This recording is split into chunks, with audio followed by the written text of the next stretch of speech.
have David Krupp. He is the president of Supplier Support International, which owns Heat Injector. He's an engineer, the youth minister, and he's an entrepreneur. A very successful one too, from what I hear.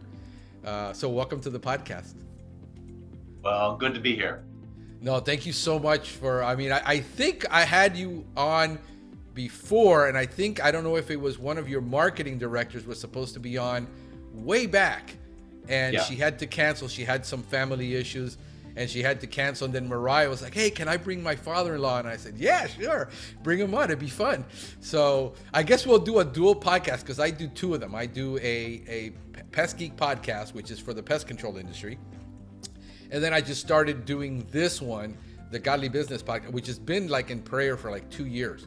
And I've learned this year that I'm pulling triggers on everything God has put in my heart for the last that I've been praying about. And I said, I don't care how much I pray about this, I'm just going to have to do it because there's no burning bushes coming my way.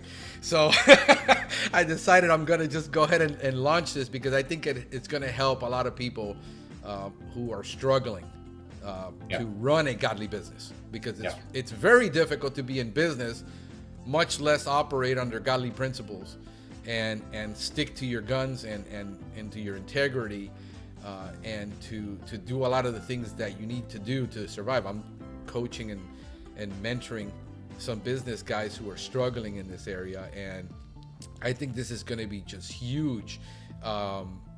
Talk to me about your history, because I know you graduated as an engineer from the University of Toledo in Ohio. Okay, so when I was in Ohio, there were a lot of jokes about Toledo. So first prize, second prize. First prize is a week in downtown Toledo. First prize is a night. Somehow staying downtown Toledo is worse than a. I was born and raised on a dairy farm about 50 or 60 miles south of Toledo, and we never hardly, growing up in those days, in the 60s, we never hardly went to a big city. And so when I got to be through through high school, then I started to figure out what I was going to do for the rest of my life. And it's pretty hard for any high schooler to say like, oh yeah, I really know what I'm going to do for the rest of my life. But you're kind of asked to do that. So I decided that I was going to get into electronics. And so I went to a school, the first school I went to, which was an associate's degree school. I went there for, got my associate's degree, lived in the college dorms, which used to be an Army barracks, was really a low cost school, but I paid for it all by myself. And got out of there and started working for a company that made digital multimeters. So I started immediately getting into the whole trade and business about, high-end electronics, and we had digital to analog converters and all kinds of really neat things that if you were into electronics, it was kind of a big thing to do then. And then after that, my wife, she was back in Toledo. I moved about 70 miles away from Toledo, moved back to Toledo, and that's when I married my wife. And after we kind of got into that, I got a job there, started working for a while, and then I realized that once you're a technician, that's all you're ever going to be. You're going to be a really good technician, but you're never going to be an engineer.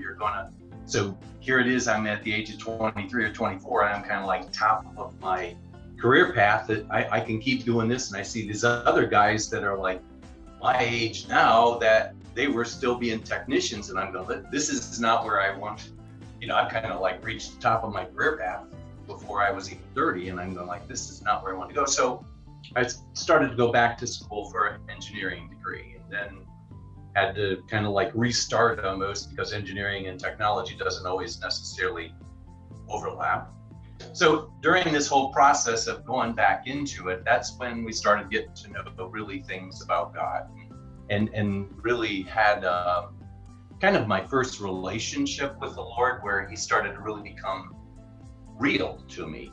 And during one of these times, I started to go back to school at night. And so I'm working during the day, going to school at night. And as you can imagine, it pretty much consumes your life when you're going to school and work. And we were married maybe about a year and we lived out in this trailer way out away from Toledo. And one night when I was going home, I was just praying for the Lord and saying, like, Lord, what do you want me to do? You know, I mean, here it is. I'm going to go be an engineer. I'm doing this thing at work. I just got a promotion at work. I kind of transitioned. Well, I guess I was just moving up the ranks of being a technician at work and kind of going back to school, and they're paying for my school and that sort of thing. So I felt good about all those things. And I prayed and I asked the Lord, what do you want me to do? And I never had the Lord speak to me before, but here it is. I'm driving down this road on this dark night, and I can still remember where I was at. And the Lord just like spoke to me in the stillness of my heart, and I just knew it was him. And he said, love your wife. Well, I've only been married for a year, so I'm thinking like, that's not going to be a hard thing to do. And so I was about 15 minutes away from home. I walk in, and here it is, my wife, which we've been married, like I say, a year, maybe a year and a half. And she's sitting there and she's just crying. She's just weeping. And my wife doesn't even hardly ever cry. And I'm saying like, why are you crying? And she goes, I just love you so much. And I'm saying like, when did this come on? You know, I mean, why are you saying that to me? And she goes, I don't know, just about 10 or 15 minutes ago, I just started crying. I just started doing this, and I just love you so much. And I go, you aren't going to believe this, but about 10 or 15 minutes ago, that's when the Lord said that I was supposed to love you.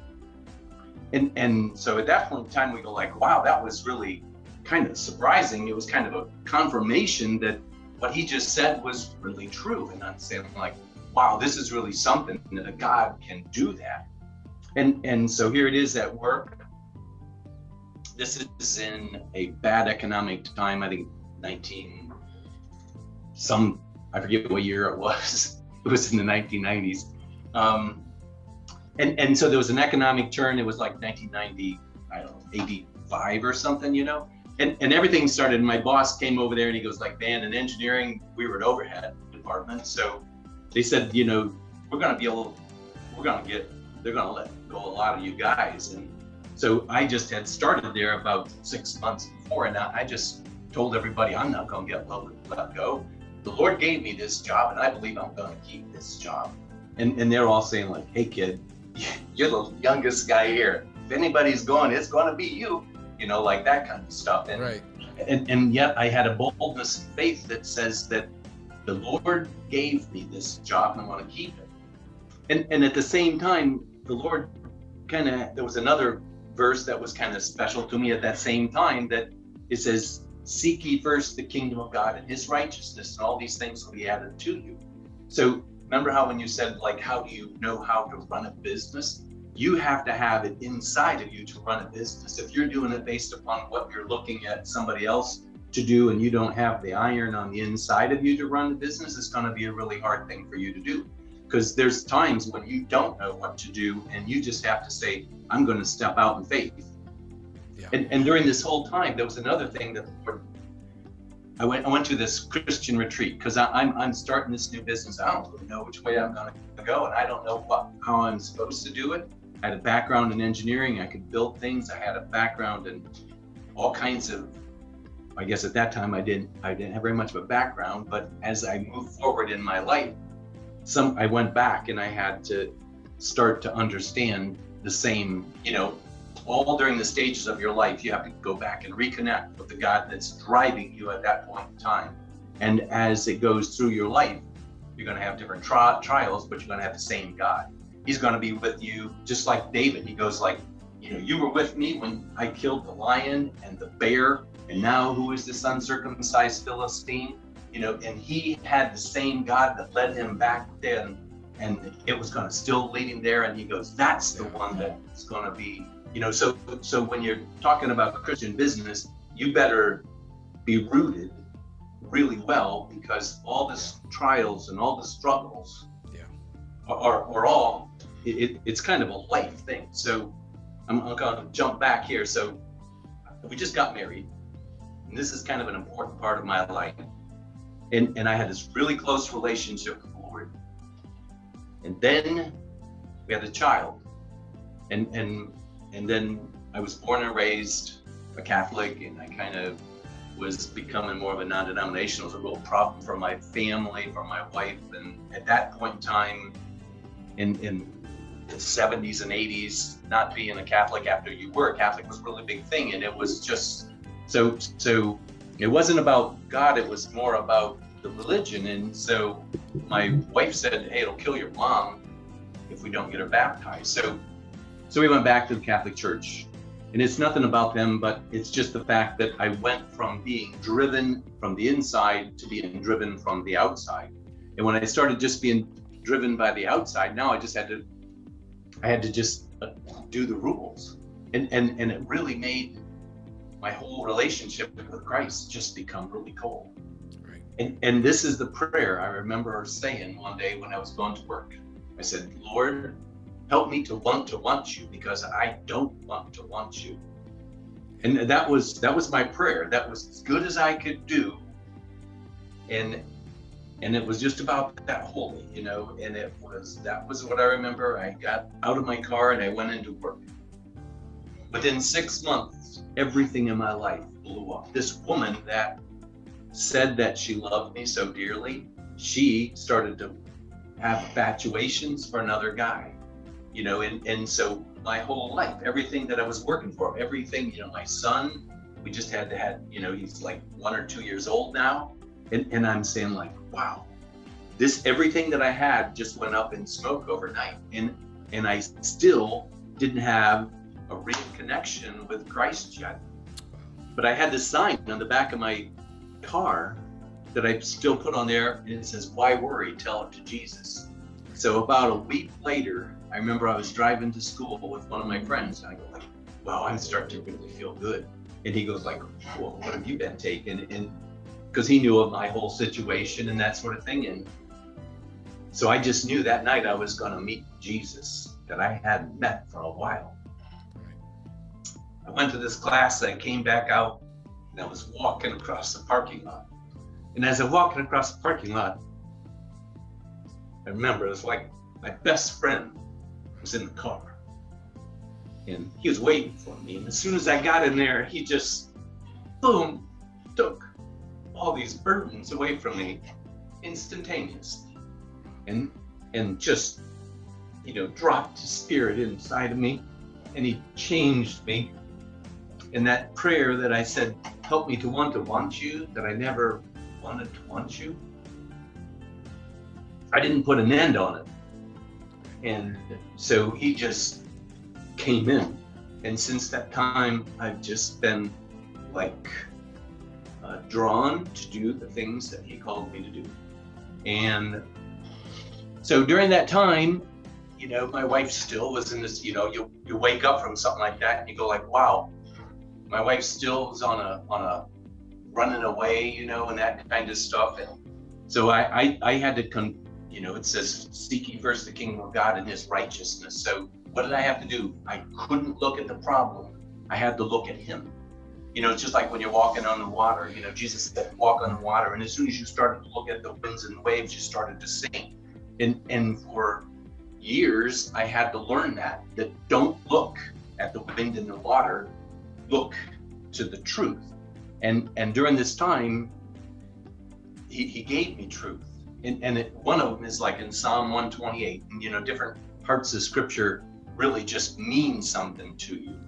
And one time I was reading this, and it says, blessed is the man that fears the Lord, that walks in his ways. Happy shall that man be. His wife shall be as a fruitful vine by the side of his house, and his children will be as olive branches round about his table. And then he says, behold, thus shall the man be blessed that fears the Lord. So I kind of said, you know what? I believe that God's going to bless me. He's going to put my house back together. He's going to do what he said he's going to do, because I'm going to do what he told me to do. And if I do what he told me to do, he'll do what he said he would do. And so he brought together with me, there was this guy that is probably about my age right now. He was a minister, and his wife, both were ministers. They were Pentecostal ministers. I never knew him before, but I went to a a Bible study, kind of a full gospel business. Then that's what they had back then. I remember, yeah. And I went to one of those things, and this guy, he invited me to come to a Bible study he was having.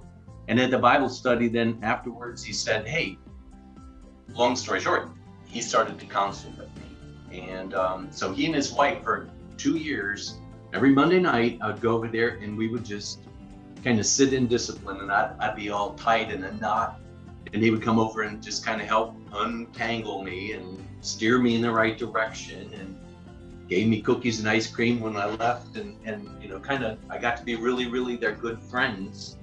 And they got to be my really good friends, I guess. And so for like 2 years, that's what the Lord did, is he kind of, and during that time, the Lord started working on my wife. My wife, I remember going to these Bible studies, and I look at this lady, and she was a really sweet lady, and I go like, wow, I'd like to have my wife be that sweet. And she's sweeter. She's sweeter now. I mean, so anyhow, this woman who walked away was compelled by the hand of God. She said I had to either come back home or else I was going to go into a mental hospital. And she came back home and she goes, you ruined my life. I'm never going to leave. Like, oh boy, this is not the woman that I wanted, you know. and so I just, and as time went on, the same guy, my wife, she left. She actually left even and got married, and she was married for a month. And then the Lord told her, like, that is the end of the line. You got to go back. And during this time when that whole thing, actually, my little boy actually was the one who told me that mommy got married. And at that point in time, I said, there must have been something that I did that made it not work, because I know that it's not you.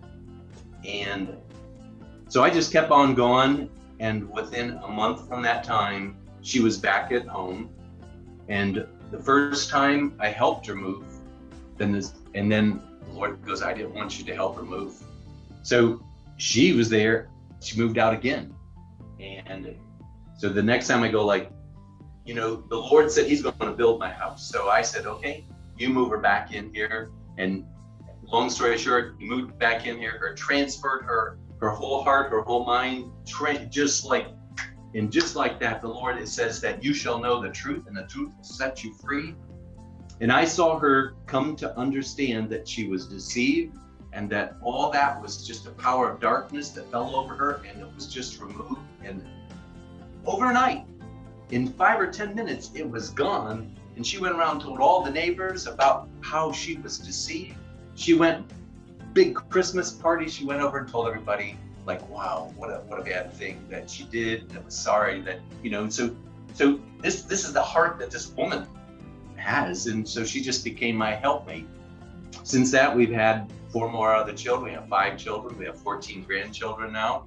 And it says, behold, thus shall the man be blessed that fears the Lord. And that's kind of what has happened in my life. And then as we kind of were going through this whole thing, you know, we moved from Ohio to Indiana, to Michigan, to Indiana. Then we moved back, and in 1996 we moved back to Georgia, or that's when we moved. That's when we first moved to Georgia. We'd been down here for a couple of years, and the company that I was a big top 100 company or whatever. They sold, coincidentally, they just sold the division that I was working on after I moved down here to another company. After a couple of years, then I decided that this company was not really the company that I would ever want to work for. They had no pension plan, and they were kind of a godless company. They just, you know, they had some really good sales tactics, but they were the tactics of the devil. They were kind of like fear and deception, and that's kind of how they were really great salespeople, but they really use those things. And I go, like, I just, that's not how I gotta go. I gotta build something that if somebody wants it, and they like it, it's gonna work well for them, and I don't have to go over fear and deception and get them to buy it. So after we got down here for a while, and that's kind of like when you were saying doing these podcasts, okay, I feel like after a couple of years, I'm going to go start my own business. And then this was like 1996. Well, I guess in 2001, that's when I started my own business. And it was July the 16th, 2001, which was actually just about 2 weeks before 9/11, which was the stupidest thing in the world that you would have done. Yeah, But could have seen that. Yeah, nobody saw that one coming. But one of these times when I went on one of these spiritual retreats, and this was right when I was first starting my company, because I didn't know what to do.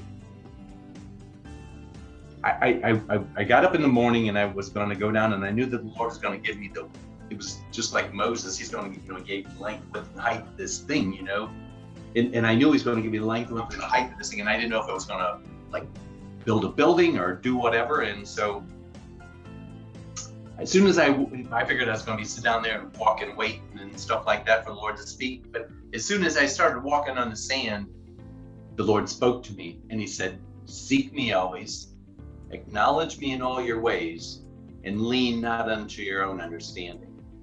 I think that's like in Proverbs, but that was not necessarily what he spoke to me.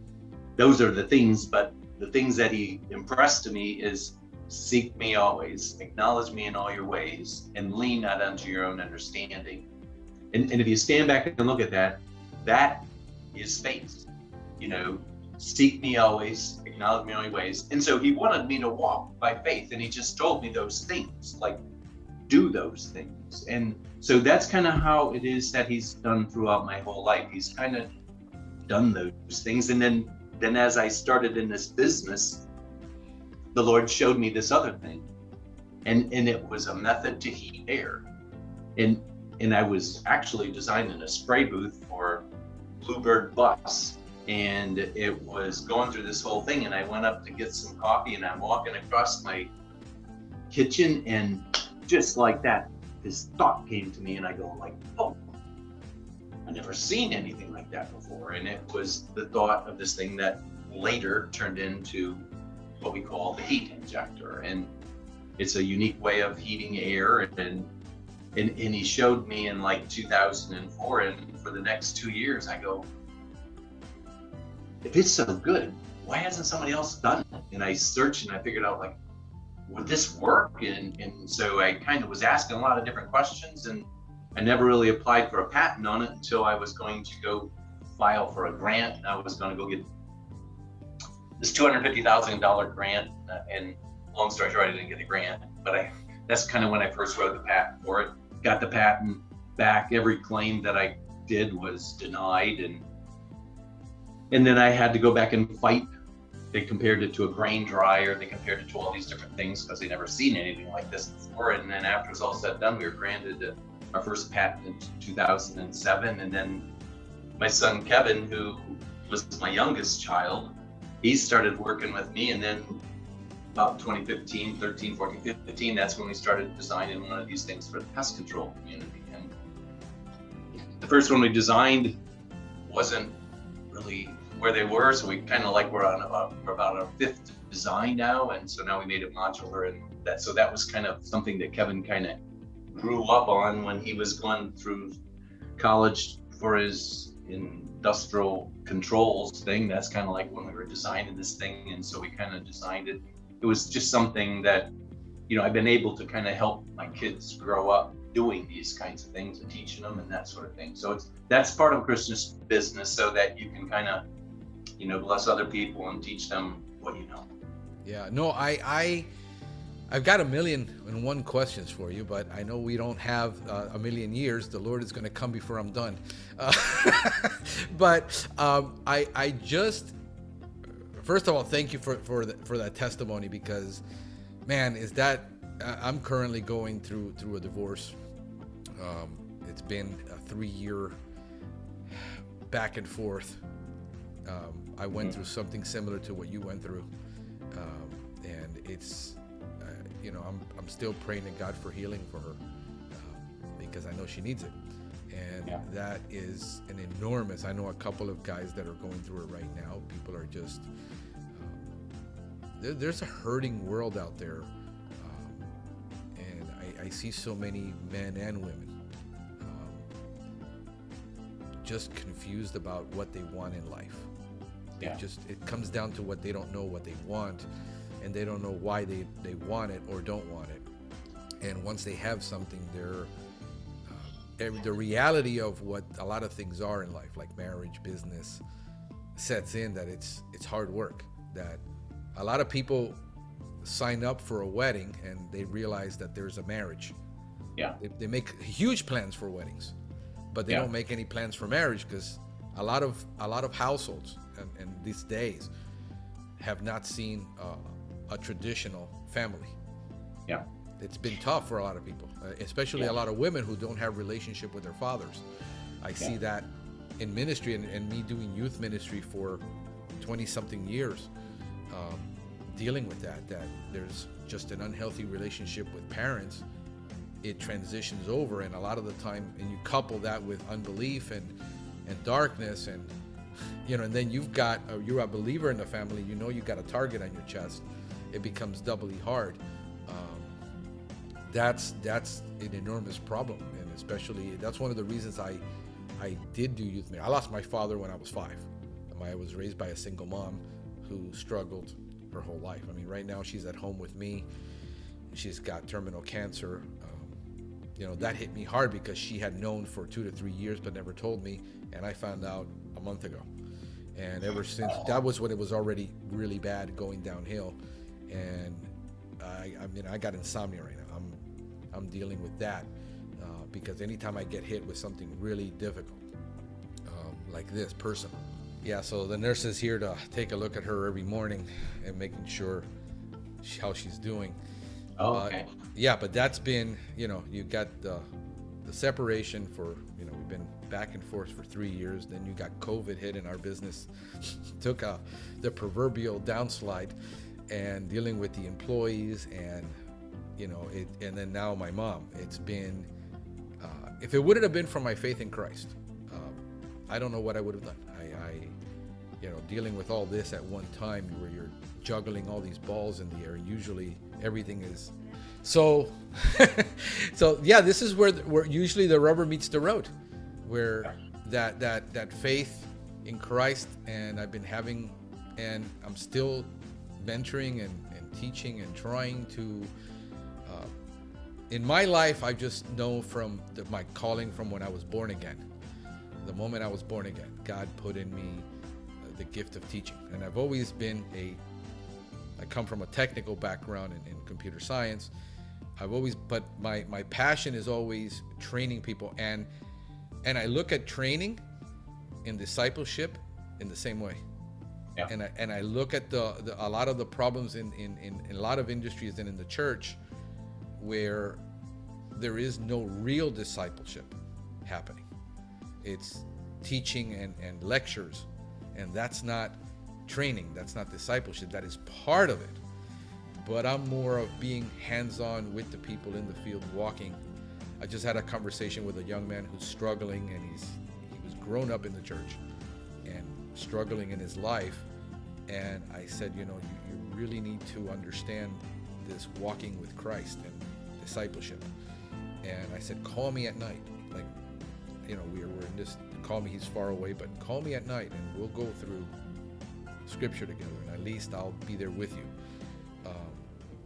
But in the time like this, my giving is still part of what I do, because this is what restores me more than anything else. Is you think you would hide away and say, no, I don't have time. This is what actually strengthens my faith, restores me as a person. I was like, went to bed last night and I said, David's going to be on in the morning. I cannot oversleep, even though I'm not sleeping very well.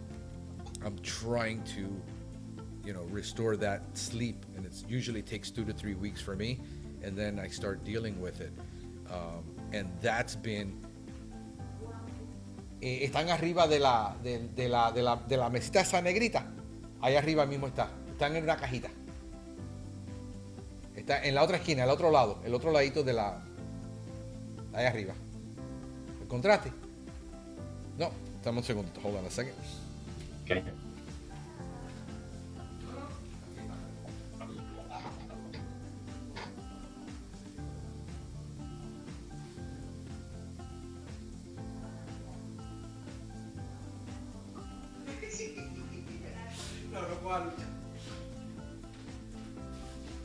Yeah, we have a new nurse that isn't familiar with where we got everything, and she's kind of lost trying to figure out where we put all the supplies and everything, because I had to turn my kids' room, one of the kids' room, into a temporary hospital room, so it's full of equipment. And so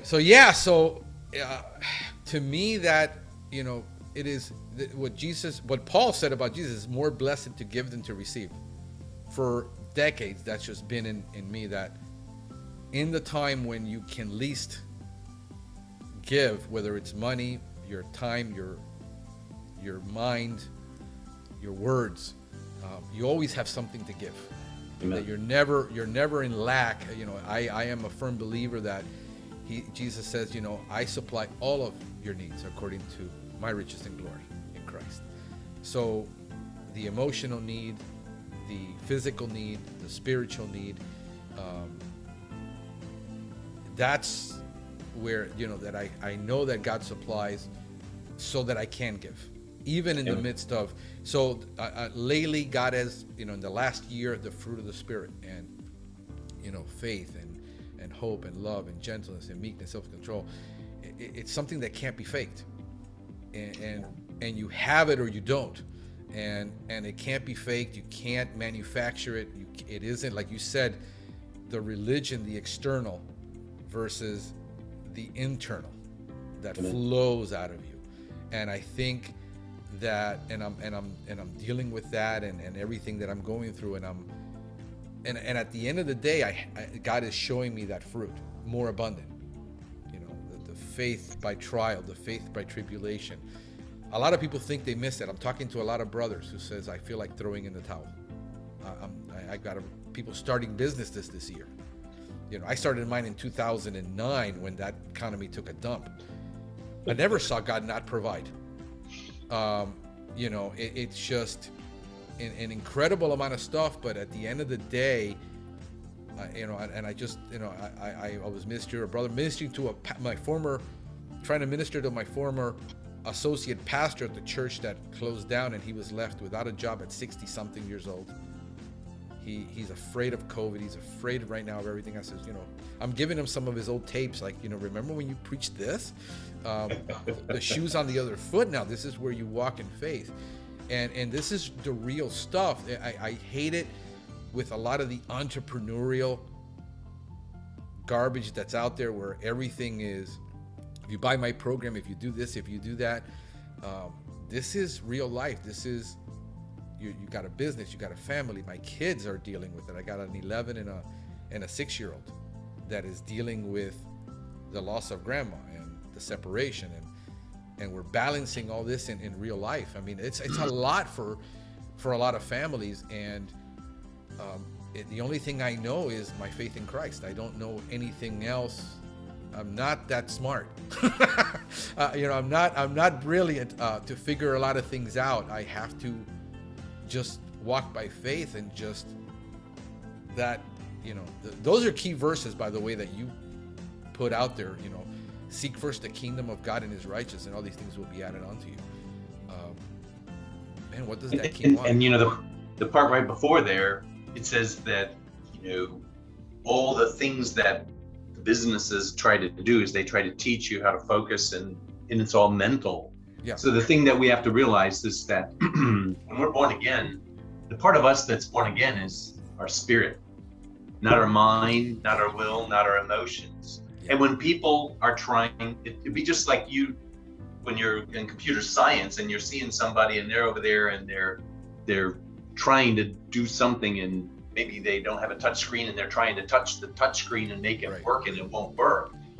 And you say, like, that's really folly for them to be doing that. That's not going to work. They can't erase it off of the screen, you know, whatever. You have to understand how it works before you can ever figure out how it is. And so here it is, our life. We have to figure out how God made us. If we think that he made us this way, but he really made us this way, and we're trying to work on it this way, it isn't going to work. It says to be carnally minded is death. Yeah. To be spiritually minded is life and peace. So don't be carnally minded. When I was going to do something, like here it is, I had this corporate job, making a lot of money, 5 or 6 weeks vacation. And I decided that I was going to go start my own business doing something that I didn't even really know. And I said, if the only thing that's stopping me is fear, then I'm going to go.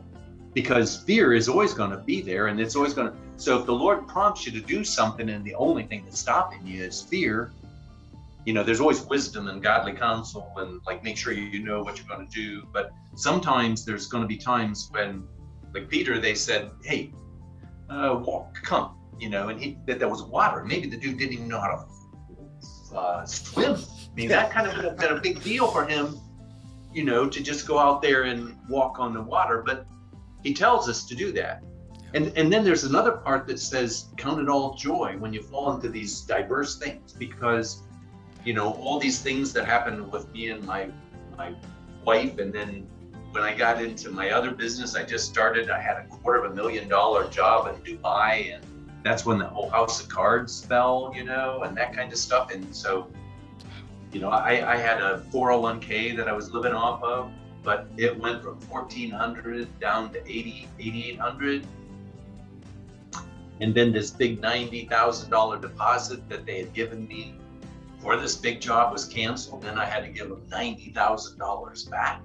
And the only way I could get it, because I'd already started living off of it and that sort of thing, and I had to take it out of my 401k, and then I wasn't 59 and a half yet, so I had to pay a 10% tax penalty on top of it. And so here it is, what I thought was a little bit of security was all gone. And so here it is, I had the same wife that came back and grew up. I had to just hug her and say, like, I don't know where we're going to go, but I know the Lord's going to take care of us. And that there's times that you just have to do that. And I was able to sleep at night, and I was able to, as a matter of fact, when I first got off on this journey, I would wake up in the morning in a cold sweat, because I thought, like, what did you do? And there was like a power of darkness that was right there waiting for me to wake up. And as soon as my consciousness started to come alive, so to speak, he was just right there, and he was on me just like that. And I just let anxiety come in. And then I prayed, and I just asked the Lord, I said, Lord, I don't want that anymore. I want you to take that away from me. I want you to protect me from that. And you know what? It never happened again. He kind of is like, where there is light, there is no darkness. And when the darkness comes in, invite the light in. And he is so real. I'm going to tell you another. When I was growing up, I smoked cigarettes. I tried to quit smoking cigarettes. I tried. Went to smoking withdrawal clinics. I did everything. And then the Lord spoke to me one time, and he said, look to me, and you'll neither have the temptation nor the desire. And I go, whoa, this is the same God that spoke to me before. And I go like, whoa, look to me and you'll neither have the temptation nor the desire. And I go, I can handle that. I've never desired to eat dirt. I guess I could do that. If you look to me, you'll neither have the temptation. So I got up the next morning and I just trusted him. I went all day. I didn't even think about a cigarette. At the end of the day, the guy that I was working with, guess what? He wasn't even a Christian. And you know what? He decided that day that he was going to quit smoking cigarettes. And he didn't even come to work. He didn't even know anything about this thing that I just prayed the night before. And the thing that the Lord told me, and he goes, he quit smoking that same day. And I didn't even tell him, but the Lord told me, look to me, and you'll neither have the temptation nor desire. 20 years later, my friend, he had the same problem. I told him, he did the same thing.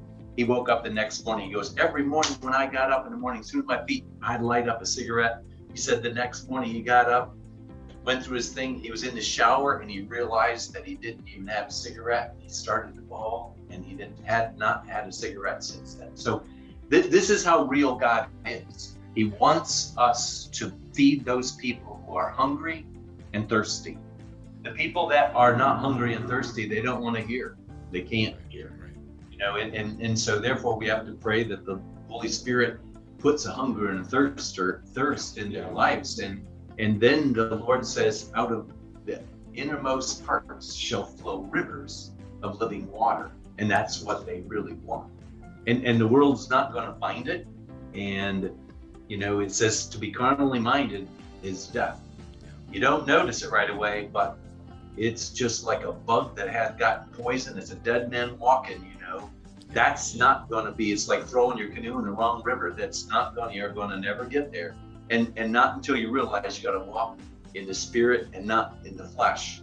And learning how to walk in the spirit and understanding what the spirit part of you is really part of being what a Christian is. And that spirit is the one that's going to guide you when you run your business, or when you interface with your wife or your children or whatever. And it's going to be, it has to be the center spine of your life. Yeah, So I'm having these conversations with business people who are really struggling to do the right thing, because, you know, it's easy sometimes to do a lot of things to make the easy money, and they're compromising, and I'm dealing with this all the time, where they're compromising their morals. And I just asked them yesterday a point blank question. I says, is what you're doing in that situation legal, moral, and ethical? And it says, well, it depends how you look at it. I says, no, it's a very simple question. Is it legal, moral, and ethical? And then he just says, no. And it says, then that settles it. There's no reason why you need to do it. And he says, I know. And those are the carnal decisions that, this is what I've used in business. I heard a godly man tell me this, and I can't remember who it was, 20 years ago. It says, every decision you got to make biblically, is it legal, moral? Because a lot of things are legal, but they're not moral and ethical. And a lot of things are moral, but they're illegal. And you got to have that, you know, when Paul tells, it says, you know, Jesus says, you know, the Roman does not carry the sword in vain, but they're there to punish lawbreakers. It says, when Jesus was asked about paying taxes, was it right to pay taxes? He didn't say no. He said, yeah, look, whose coin is it? So when you're looking at all these businesses, God, you know, Jesus had a whole lot to do about business and ethics and morals, and making those decisions, the right thing to do when you got to swallow hard and pull that trigger and make that decision. Says, no, I know it's easy money. I'm not going to do it because of this, even though it slows me down. I mean, a lot of decisions I've had to make in my business have slowed me down because I'm not willing to do it. I'm in the chemical business, you know, I'm in the pest control industry. Yeah. You know, there's certain ethics that I have that I said, I used to struggle when I was told to baseboard spray a house. And I saw a little kid running on the floor. It was legal. I followed the label direction. I told them, keep them off the floor. It was, and the moral and ethical part of me said, something is wrong with this. Why does that little kid is going to put his hands in his mouth? And most of the people I talked to says, well, if you follow label directions, I'm not the moral compass for my customer. I said, well, if I know the truth, and I know about the chemicals, and I know the truth, and I struggle and I violate my conscience on what I know, and the customer is ignorant of this, are those that have light, you know, don't, you know, share that light with those who are in darkness. That's the difference between being a Christian believer and says, well, I'm not, I mean, I've had Christian brothers tell me I'm not the moral compass. I will spray their home if they want. And I says, it doesn't solve the problem. It's not good, but it's legal, you know, and it's acceptable in the industry. To me, that was always wrong. I battled to find a way not to have to do that early on. And then when I was told that the chemicals I was using on top of that were illegal, because the company I worked for did not care. They didn't know that 3 products they were putting in a tank were actually out-labeled. They were illegal to use in residential environments. So all these issues of I don't want to know, and it's okay because everybody's doing it. It slowed me down tremendously because I could not bring myself to do that anymore. And when I explained it to a customer why it was, even some of them says, well, I don't want you here. I mean, I want the chemical in my home. And I lost customers because of those decisions. So doing the right thing, because it is the right thing to do. And I reverse engineer everything. You were talking about the spirit and the body. I reverse engineer everything I see. And I look at everything from a godly, from a biblical worldview, and everything goes through a prism of Scripture. I have a friend, we're comparing books, and I says, well, that he's the psychologist saying this, but God is the ultimate psychology. He said that way before. Here it is. Here's the example. And so I reversed that, and back to your point about the man is born in his spirit first, and we keep thinking of solving the bodily problems, the money problem, the physical problem, and then realize that your emotions are stuck in the middle between the spirit and that flesh. You got to make a decision. You got to make that decision, because the spirit, it says it's the fruit of the spirit. It doesn't say it's the fruit of the soul or the fruit of the flesh. It's of the spirit. It is spirit bred in you. And I look at that verse that just decades ago, it says, don't grieve the Holy Spirit that you were sealed with for the day of redemption. Every time we do something that violates that spirit, puts a wedge between us and God. And he looks at our heart. He looks at our heart, and he's looking at that. He's not looking at the exterior. I mean, he can make anything happen. And he's dealing with that character of God formed in you, that Holy Spirit. The fruit of the Spirit is just the character of God formed in you. And that's what he really, Jesus talked about, you bear much fruit. And Paul says, I want you to bear fruit. And everybody keeps thinking it's about something tangible, when it's about that God being formed in you through the Holy Spirit. And when we reverse engineering, we start looking at what you really have is a spirit problem, not a flesh problem and not a soul problem. You're renewed by the renewing of your mind. Yeah. And that puts those two together, that spirit, and then you start being a complete man. A lot of the times where everybody's just going at it from the intellectual. And for an engineer who looks at fact and fact and truths and absolutes, and we're dealing with the spiritual part. I mean, I think God has to, I'm kind of like I'm pretty much an extrovert. I'm really extroverted. As an engineer, do you see yourself as middle or introverted or extroverted? As a person?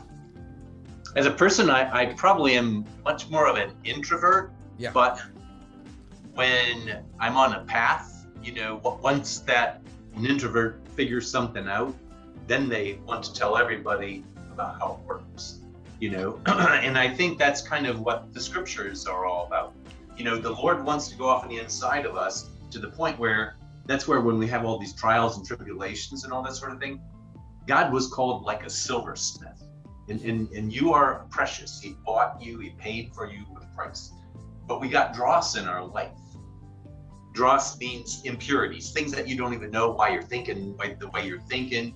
Like maybe you were raised poor and you never want to be poor again, so you kind of got that thing over there, and you're going to always, that's going to be my always thing that I'm always going to keep it. And he goes lay it down. I will cause you to be rich. I will cause you, and whatever the thing is that we are holding on to, he just wants to let go. He wants to, and so therefore the silversmith continues to put it in the fire. We don't like to be put in the fire, but that being put in the fire causes the dross in our life to come to the surface. And what he does, the silversmith continues to do that, until he sees his image in the silver. And so what he said is that he bought us, he put us on a lampstand, and he said, I'm going to put the light inside you. It's not going to be your light. It's going to be, we're like a light bulb. They don't even see the light bulb. You just see the light that comes from the light bulb. The guy that spoke to you 20 years ago and told you something that you remember, he was a light bulb that went through and spoke to you, and that's what you remember. And so that's kind of what our lives are about. And that's where he said that's a living, it's going to be like a living water. It's going to be out of you shall flow rivers of living water, because that's what people want to have and understand. And the talents that you have to put these things together and see how they're working, and then to go over and help somebody that doesn't know their way figure out how to go their way, to say, like, you're never going to get that way. You got your canoe in the wrong path, in the wrong creek. You got to put it over there. And there's fruit. On this one, it says that you will produce love, joy, peace, goodness, gentleness, and it's just going to come out of you. On the other side, if you try to do this thing, it says these are the fruit: envy, murder, hatred, strife. You know, those are, so therefore you have no choice. You just have to make a choice which way you're going to go, because that one will produce fruit and this will produce fruit.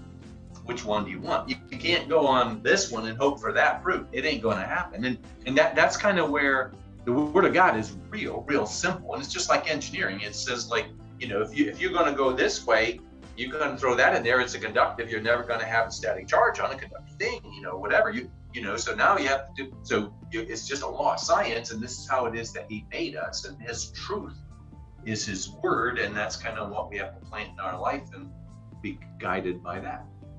You know, absolutely. I one of the constant verses that keeps coming up, you talked about the fear that you had to overcome. The one that comes to me all the time is perfect love cast out fear. You know, if you understand the perfect love of God, which a lot of people don't. I'm talking to people and ministering to them, and I'm a probe. I'm like probably like a goad. I'm an electric cattle prod. I prod people into really, you know, seeing themselves and seeing the problem that's in front of them. Because I'm a troubleshooter by nature. And that's what makes me good at what I do. Is I wasn't a great programmer. I was a great troubleshooter. I could find problems. I'm kind of like, you know, I walk on a roof the other day and I found the only nail on that roof that was out of place. And he said, stop looking at all my problems. You know, the owner of the home told me, I got to fix all this, I know. But I found the one nail that was sticking out of that roof.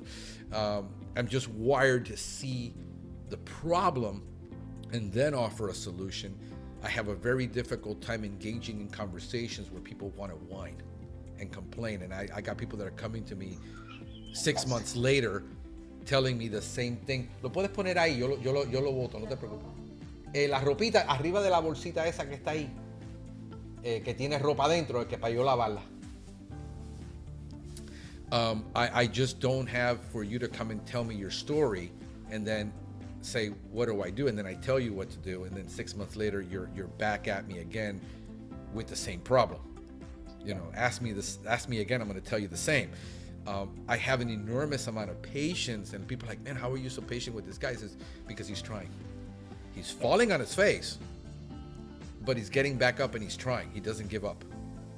And as long as people don't give up around me, I will just pour myself into an enormous amount of people. And that perfect love cast out fear. When you were talking about, I said, in business, are you in love with the idea, or are you in lust with the idea? A lot of people are in lust. They're getting married for all the wrong reasons, because they're trying to get away from their parents. I see this constantly with young people, man, you know, trying to get away from mom, trying to get away from dad, latching onto this. It says, are you in love or are you in lust with the idea? A lot of people, I said, I started my business. No, you incorporated it. You haven't sold a darn thing yet. You know, that's not, you know, really starting. I mean, just putting paperwork together. It's are you moving in that direction to build? And is the love for what you're doing greater than the fear? And then that trust in God just casts out that fear. Because a lot of guys, I mean, I'm talking to my buddy who is my business partner now in ventures. He's my editor. He produces this show. he's my age. It took him 49 years to have the courage to walk out and start up at 40 something. So the whole idea is, when you were talking about the starting up process, because obviously you're pretty successful. I mean, you're putting out what most people don't understand, some heat system. They think it's just the heat system for killing bed bugs, but you engineer humongous systems for buildings to heat industrial buildings and plants. And this is not a little operation that you just start tinkering with and making these little how did you go from being, because of an introvert, being an engineer and getting involved in the selling part of what you believed? Because you had to be a salesman to get the idea sold, to get this thing sold. This wasn't something that wasn't even done yet. The Lord's with you through the whole process. The Lord wants to. It's interesting, and that is that a lot of times when you have a key, you don't know where the lock is at. You don't know what, so you just have the key, and the Lord shows you the lock, and then now you stick it in. Right. And that is that when I was first doing this, I wrote the patent, and I never even built this thing. So when I was first building this thing that I got a patent on in 2007, the company that I was working with, because you had to get like enough gas supply in order to be able to burn this, million BTU burner and stuff like that, and you just can't get it at your house. So I went to my friend who used to work with me, who actually, when I decided to leave, he decided to leave the same day. I didn't know he was going to leave. He didn't know I was going to leave, but he decided he was going to leave the same day. 3 or 4 years later now, he's working at this other company, and he's the only guy that I knew that had that kind of gas supply. So we went over there and built this first prototype. One of my sons and I went over and did this. And when we were doing this, one of the guys that they got a job for some kind of a request for a spray booth, and they said, "Will this work for that?" And I said, "Well, yeah, that's kind of why I designed it." So it was not even me going over and trying to reach over and connect the dots. There was some salesman that had seen this thing, a need arose, and this was just something that was there. So some engineer from Train that lived in Kentucky, he was going to go to Florida for Disney World. So he stopped over on a Saturday morning to come over and see this thing that we call the heat injector. He didn't even know why he really even needed it, but he goes, "Where did you come up with this?" And I said, "The Lord showed me this."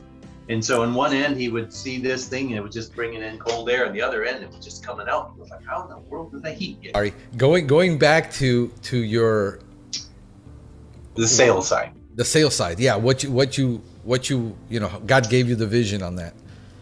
The Lord just has brought situations around, and we have never, like this whole situation with this guy for the Train situation. We started dealing with Train, and they started building. We now have heat injectors and automobile plants, and Denver water treatment facility uses all of our heat injectors. They have like 30 of them or whatever, and they're big ones for other jobs. And it seems like we know more than just one thing done. And we had somebody else knock on our door. We had a guy down in the problems that nobody else can kind of solve.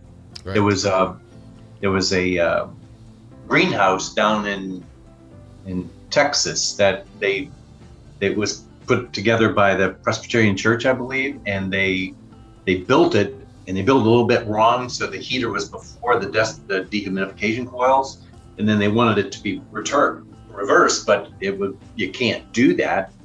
So I said, well, I know how we could do it. And so we went over and we showed them how that they could rework it, and we just injected heat into it in this other spot. So we were able to solve problems with there. Another guy that made rail cars, it would just be like they come up, they knock on our door and they go, "Hey, we have this problem with rail cars. We can't dry them out. Can you help us figure out how to dry them out?" We never did it before, but we figured out how to dry it out. So now we heat this whole rail car booth that's 100 feet long, 20 feet wide, 20 feet high, heated up to 140 degrees, and they put the whole rail car in there. So we've just done a lot of different kinds of things like that. We just built a so that the Lord just kind of brings the things around for us to do them. And then as we've been building this portable heat injector and then we made it modular because the pest control people, they have to carry it upstairs and whatever. And so we made it modular. And just like you had said, I did not want to move it forward because some of these pieces, they weigh over 100 pounds and it's hard I can't pick that thing up and put it on. My son, he can, but I go like, I don't want to do it unless we can do it without having to pick up any of these pieces. And I did not know, and I go like, we're going to have to redesign it. And he goes, oh man, I don't want to redesign it. So here it was like at the end of 2019 and we were going to go build the new model, but I said, I don't want to build it because I want to make it so that people don't have to pick it up because it's just, some of these pieces are too heavy. I cannot pick it up and put it on there. And we got to figure out how to do it. And the Lord, I did not even know that this machine could do what it did. But in about a half an hour, it's got removable tires and stuff like that. And the Lord showed us how you could tear it apart and take it apart without even picking up any of the pieces. And it was there all the time, but we just didn't even know how to do it. We designed this machine. We built this machine from the ground up, every piece. We balanced the whole thing. We just did everything about this thing. And we didn't even know that it had the ability to be able to be disassembled without even picking up any of the pieces until the Lord showed us how to do it. And it's really slick. You pull these two pendulums, you put it down, just like pushing down, the hood pops up. And it's really, I watched Mariah, I watched her do it by herself, take it apart and put it back together. It took her about 7 minutes to take it apart and put it back, 7 minutes and 6 minutes or whatever, to take it apart and put it back together. So it was just like one of those things we didn't even know. It was like the Lord, he goes before we designed these pieces. We didn't even know that when we were designing these pieces, these real rounded edges on these things, we didn't even know that was why we were doing it. But he was gone before us. So, when it comes to sales, the Lord shows us kind of like what it is that we need to do. So what we've done is we kind of, like you said, in order for, I named my business Supplier Support International. The reason why I did that is because the greatest in the kingdom is the one that's the servant. So we decided, or I guess I decided, that we were going to go be servants. And when people have a problem that they can't solve, they're going to come to us, and then we're going to help them solve their problem. And so that's kind of like been the gist of what we've done. For a long time, I had this guy that was in the industrial side, and whenever he had need for spray booths, we designed booths for, he's up in Seattle, Washington, and we would have, and during this whole process of doing this thing, at first I left the business and I bought sheet metal from these guys and I designed it and I sold it to these other people, and I was just acting like the middleman designing it for these guys until that worked out really good, until they decided they were going to sell their company to another guy, and then they didn't want me anymore. I was kind of like their competition. So then I had to go over and figure out how to make sheet metal from the ground up. These were all challenges that I go, I don't want to do this.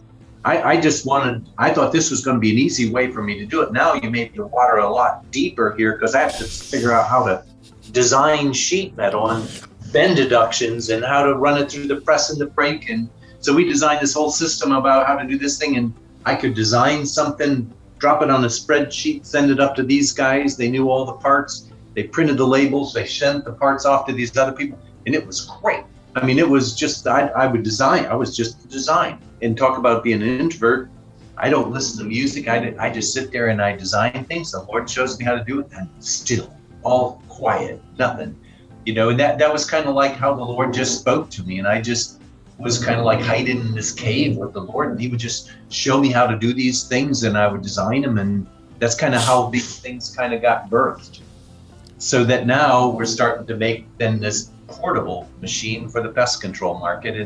And so we came up with another thing to make it so that people that, it's pretty hard to come up with like $35,000 to go and kill bed bugs and say like, I think I could do this. Well, it's a pretty big nut to crack, unless you really have that kind of thing going on for you. So So we came up with this ability to make it so that people can start to use the machine, and we can collect money on it based upon the hours that they use.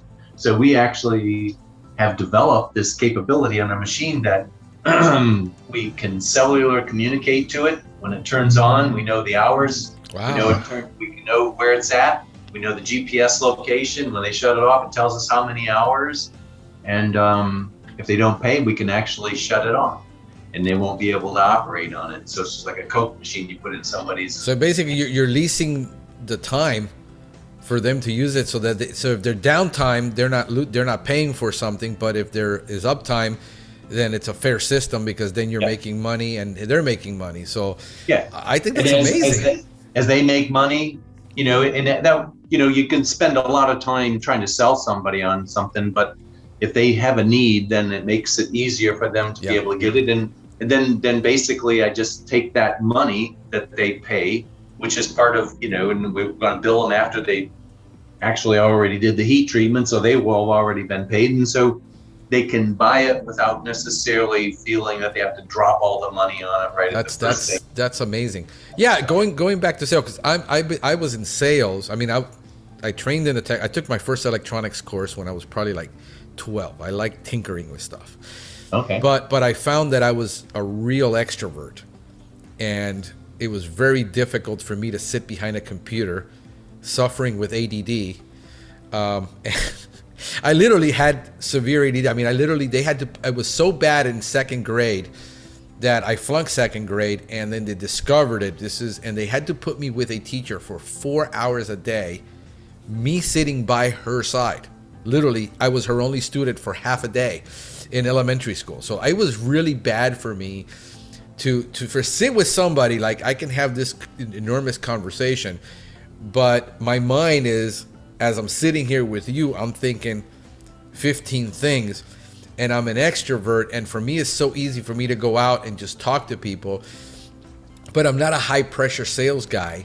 I'm not one of those pressure closers. I'm more of a consultative, because I'm kind of a mix between that technical engineering and sales, and I'm a mix between the two. I'm like, sometimes I'm like, there's Dr. Frischman. I don't know if you're familiar with Dr. Frischman. He's an entomologist, but he's also an environmental engineer. And he says there's always this mind, like Dr. Jekyll and Mr. Hyde, where I want to kill everything, and then I want to protect everything. And it's funny to be in that situation where a lot of the guys that are in in pest control are not introverted. I mean, they're not extroverted. They're mostly middle to introverted. And sales for them, it is frightening, because they're not marketers, they're not salespeople. They're technicians that all they want to do is their job, and literally most of the time be left alone.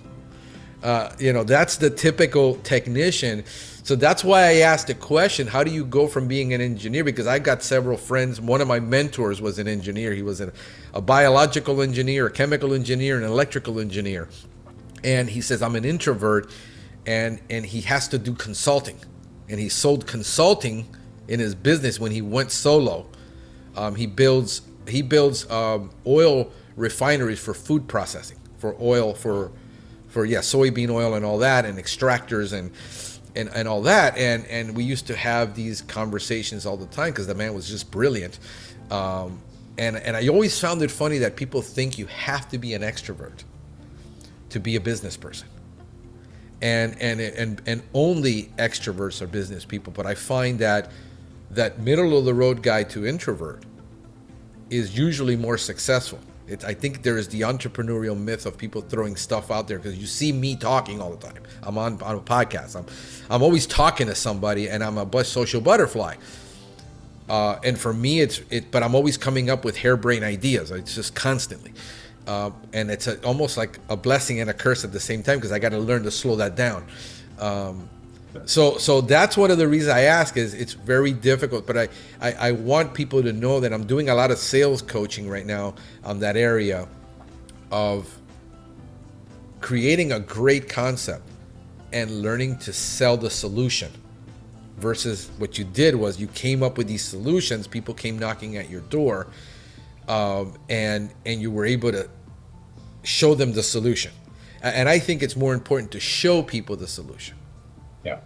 And say, because a lot of the guys are working for companies who are becoming very aggressive right now.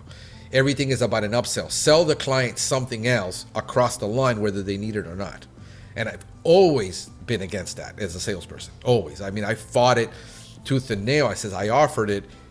They really don't have a need because I'm a consultative salesperson. I try to find out, going back to your original about the way you named your company, you know, supplier support, about being a servant. Yeah. And I'm I just firmly believe that, you know, in that you're a servant of all people.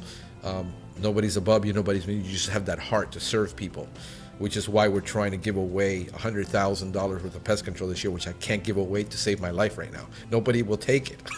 I'm just hoping somebody takes me up on my offer. But God put that in my heart several years ago, and then do I say anything about it? And this is where I struggle. Do I let my left hand know what my right hand is doing? Because then it comes across like I'm just being a marketer. Versus I'm trying behind the scenes to do this.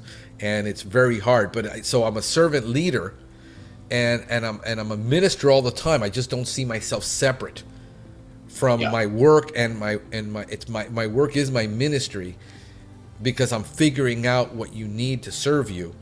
And even with big companies, and whether people have money or not.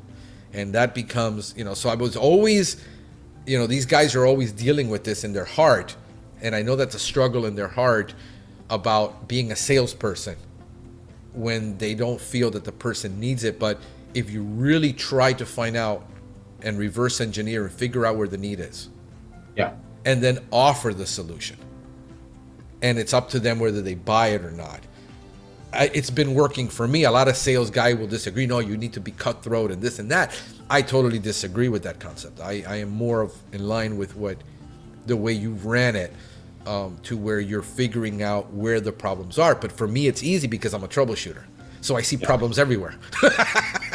Everything is a problem to be solved for me. I mean, that's just the way I'm wired. Well, and probably, you know, I'm going to tell you that all these situations in my life kind of were things that the Lord let me, you know, you kind of get your values adjusted. Yeah. For example, when we were having these problems early in our marriage, my wife's mom and dad, they had bought us a vacuum cleaner for wedding present. Well, a couple years later into this thing, I was working with this Christian businessman, and he was selling these kind of high-end vacuum cleaners and stuff like that. And he kind of talked me into buying this really high-end water vacuum cleaner and stuff from my wife, because she'd really like it.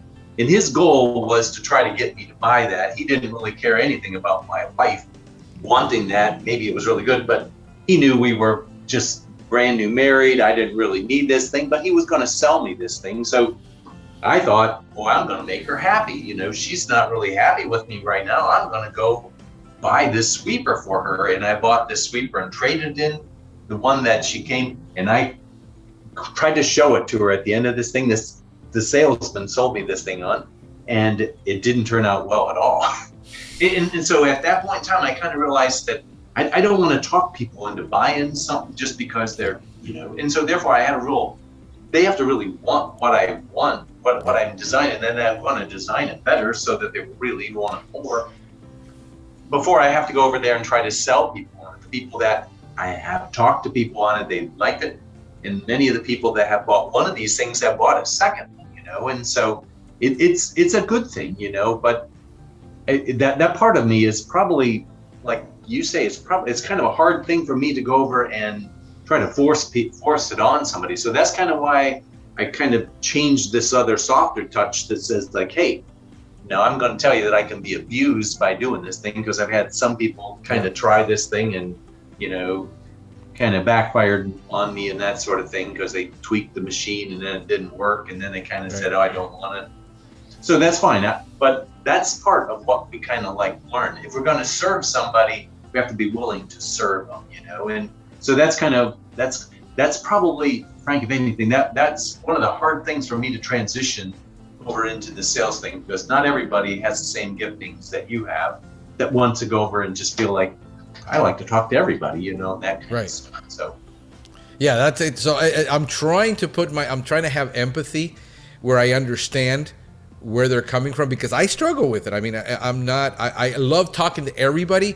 I'm just not that pushy salesperson, the visual traditional salesperson. I really want to get to know, so it slows me down, because we're in pest control. This is not a big, where you're trying to sell $100 million system that takes 2 to 3 years to be talking to everybody involved to make these decisions. This is pretty much, I got bugs, I need to solve it.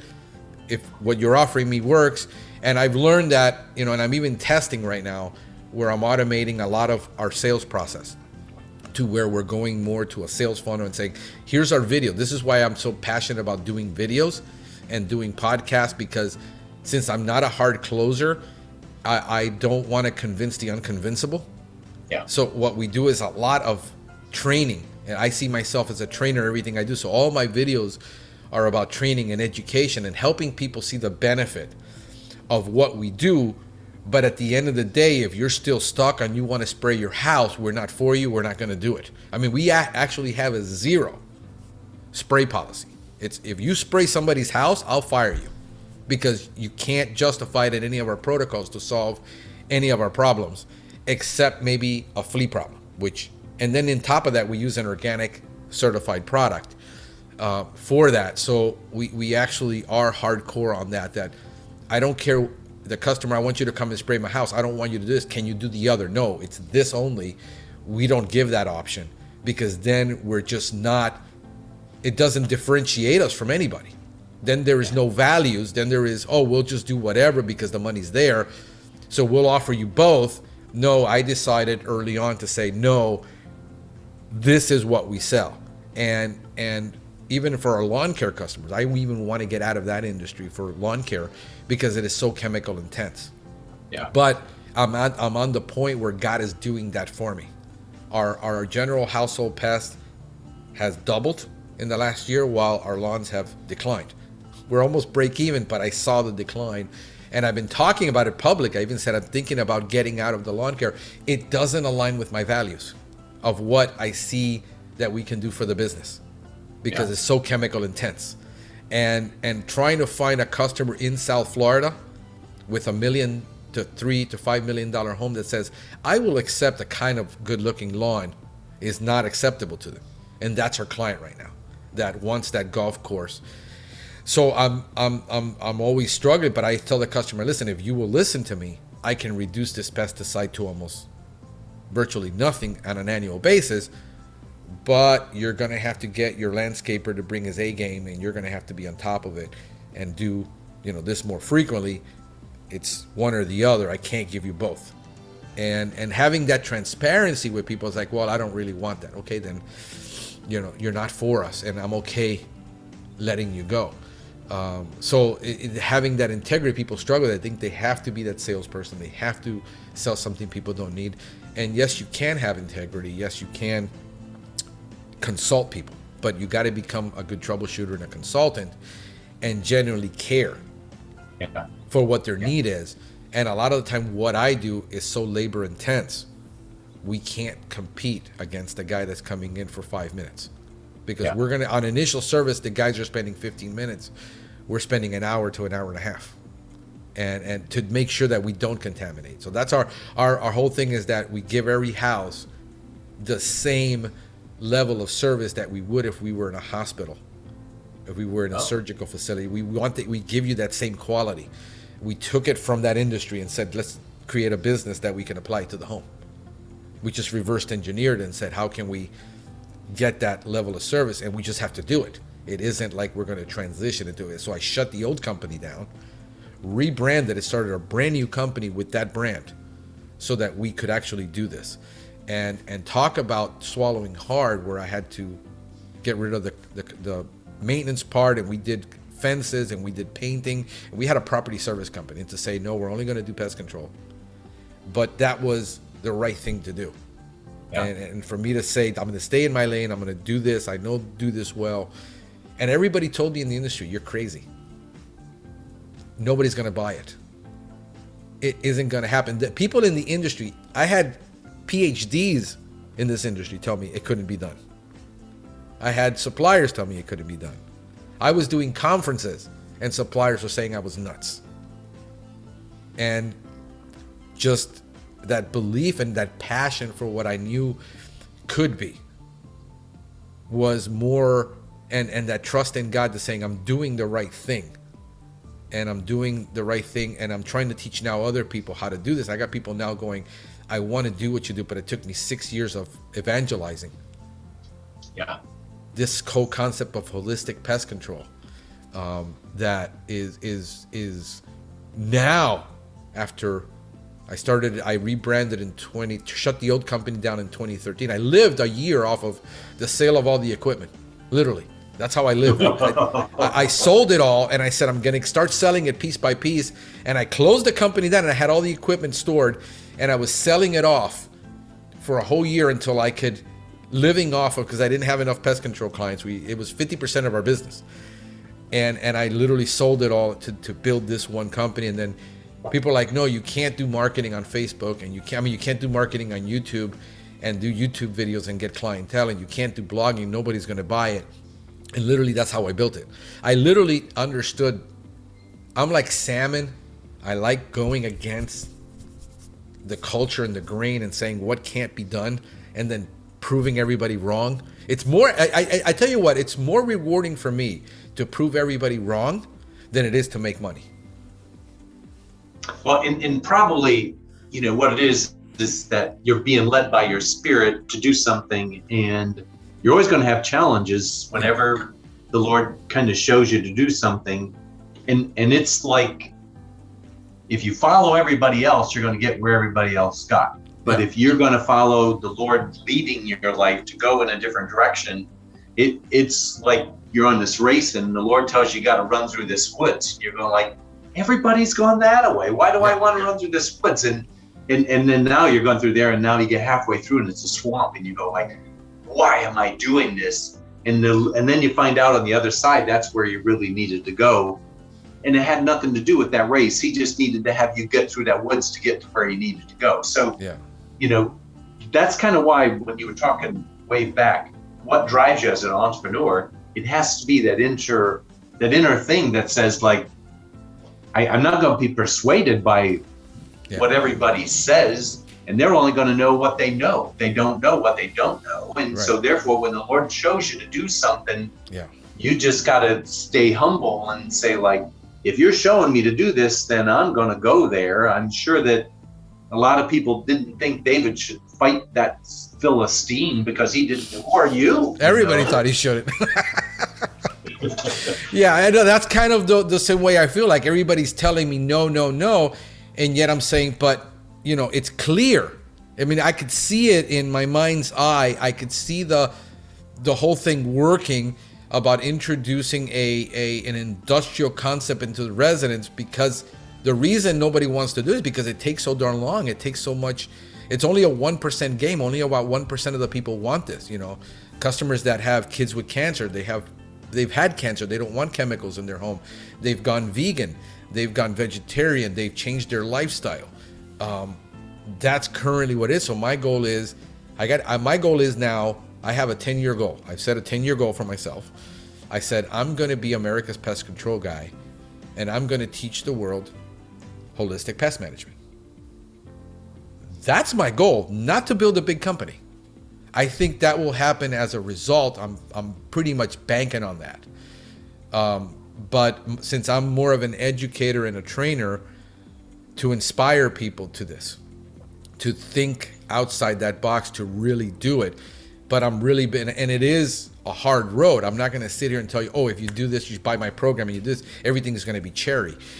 No, it's going to be, a lot of thorns along the way. But I am really convinced that I'm looking at what the government hasn't been able to do and what the universities haven't been able to do.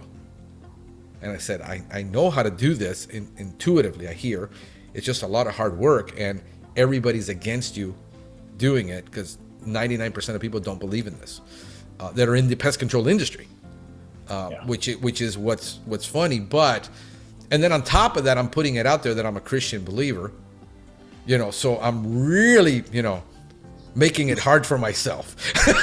People are like, why do you do that? Well, you just need to keep your Christianity silent, because you're going to turn off a lot of people that are going to, the way Facebook and social media and everything is, you can't go public with what you believe and I said, no, I'm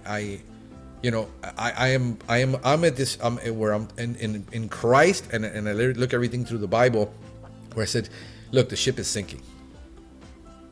And my job is I have so many life rafts and so many, I'm putting it on people who see it and want to put the life raft on, and I can't save everybody, but I'm evangelizing, and I take what I believe in evangelism and discipleship and the process of God, and in the economy of God and how God works to do impossible things, to those who believe.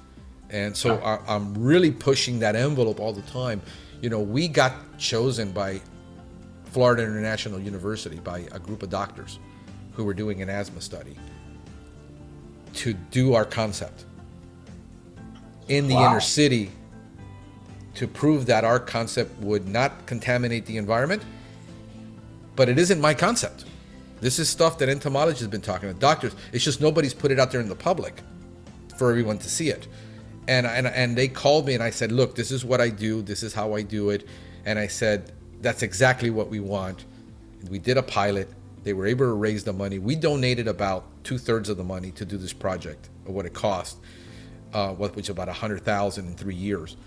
And I said, to prove that the concept would work and have it documented in a study. The study hasn't come out yet. I'm hoping it comes out soon. But it was like, I talked to my wife at the time, and I was talking to her about, they don't have the money to do this study, and I really want to make this thing happen. And I said, and she just looks at me and says, you're going to donate it, aren't you? And I said, yeah. I pretty much already knew what I was going to do, but so we did. And they were raised, and later they were able to raise like $25,000-$30,000 so I charged them just the materials and my employees' labor. And then I donated everything else to prove this concept would work in this is abject poverty. This is, if you've ever been in the inner city, like Chicago, or, we think about the ghetto. I mean, this is like worse than third world country conditions these people are living in Miami, in the United States. Yeah. And it broke our heart to see these little kids that if you had 3 kids, 2 of them have asthma because of the conditions. The roach condition was so bad. We're talking tens of thousands of roaches that we had to clean out of hundreds of units. And we thought we were only going to do about 10. They budgeted for 40. And we went out and get them 88 units. And our people, and this was an emotional, it took a lot of leadership, because we couldn't get the people. We originally wanted to work a grant to where the people in the neighborhood would be able to have work. Turns out nobody wanted to work. We couldn't get anybody to work. We had to find one from outside. Then it didn't work, and we just said, let's just use our own people. I mean, we were trying, we couldn't make it happen, and we had to use, in the end, our own people. And it was, for them, this was devastating emotion. He says, they weren't believers. And they were like, this is so depressing to come here every day, every week, and do this and see this abject poverty. And this is the reason I did it, because now what I'm doing is I'm shining light on that situation. And we want to do a project where we do a documentary on it and show the abject poverty there is in America. Yeah. And this is government housing. This is HUD, owned by them. And the rodent and the roach situations in these buildings, it's just horrendous. And how do we help these people? Because I'm getting calls all the time. The people that call me the most, David, is people for bed bugs who are living in slum housing. They can't afford bed bug control. It's very expensive. The equipment is expensive. Yeah. These companies can't afford it. And you're telling a mother who lives in this public housing, and she's had 3-4 kids, yes, and she doesn't have $2,000 for a heat job. The landlord sending a guy every month just spraying the baseboards, thinking that's going to solve for $35 that he's paying him, and I know what people are thinking. I know what people think. I'm trained to argue. Well, they're in that situation because of the lifestyle choices they made. I talk to people who grew up there, who have lived there for 30 years. They grew up in that neighborhood and never left. There is something about that situation of being in that much darkness where I saw the husband up there in the room smoking marijuana, smoking pot all the time. And you know, I moved the couch once. There was so much pot under it. If I would have scooped it up and sold it, I could have made $1,000. I'm not kidding you. There was that much pot underneath that sofa that fell off. And the whole idea is, well, they're in that situation because they just, the lifestyle choices they make. It's almost like it's an intellectual choice. I said, no, you don't understand. There's so much darkness. Yeah. That from a Christian believer, I see the dark. My guys would say, God, this is so depressing. I don't know how I can keep doing this for you. I don't want to be here anymore. I mean, that's how bad it was when you got people from the world saying it's bad. Yeah. And me, what I thought about is, how do we bring Christ? But I was working for the university and the association. I said, no, I'm going to take this and take it into my own hands and do it, because then I can preach Christ. Then I can bring light into that darkness, because I was limited by, you know, certain things about rules. So this is what I'm wanting to do. I'm wanting to take our business somehow and turn it into a non-governmental, you know, where it's faith-based, it's non-profit, at least, because most of my clients are wealthy. They will pay my price. It's how do we get it in? How do I work with manufacturers? How do I work with people to kind of see the need? And this is what's boggling, is that integrated pest management is federal law. HUD is supposed to abide by integrated pest management because they're under a mandate, yet they're not. Because they're hiring companies going with the lowest bidder. How can you be the lowest bid and provide a high level of service like integrated pest management that has a high initial cost, but later? So we were able to wipe it out in just about every home, the roaches. We got probably about 80% of the homes completely clean. Wow. At 20%, we just had to keep coming because we had units in between that didn't allow us in. People were just not, I mean, literally, you got knocking on those doors in that neighborhood. And are you the cop? Are you the police? Are you the government? There's so much stuff going on that most people are not aware of. And we just, the stuff, you know, that breaks my heart, that I said, how are we going to do it? Yeah. And see that need and be more like Jesus, where I don't care about what situation you decided to get yourself into. I'm not going to judge that. They're the lame, the halt, and the blind. I mean, that's what they are, is that, Yeah. like you say, if they never had a father and they never had anybody that ever taught them, what are they going to be? They're going to just be what they, you know, they're kind of victim of society. And unless you know some of these things that the Lord has been able to open your eyes that you can see, you can't ever help them. And sometimes we don't know why we have the talents that we have or the goals that we have, but it's going to put you into positions where you're going to get a chance to see people that most people don't. Yeah. When we do these heat treatments, whenever I go train somebody, I always go to a heat treatment for them. And last one, we went to a place that was up in Indiana, and it was just, you know, like you said, it was the HUD and 3 places. They had 3 units in this one old house that they were all getting some kind of government rental on and stuff like that. Yeah. And they all had bed bugs, and it was just an ugly situation. And this one little girl, you know, she came up to me, and there's like 5 of them in this car, and I was talking to them, and she goes, "Oh, I look like some guy that her mom had dated sometime, and this guy abused her, hurt her. You know, she's only about 8 years old, Yeah. and she remembers this kind of thing. And just there's a whole, like you say, there's a whole bunch of darkness that's all over into that whole society that we can't even really relate to. But they have to see people like us in order for them to be able to ever get out of that. Yeah. And it's interesting that the name I named my this machine, and I remember I was praying and I go, what do I call this thing?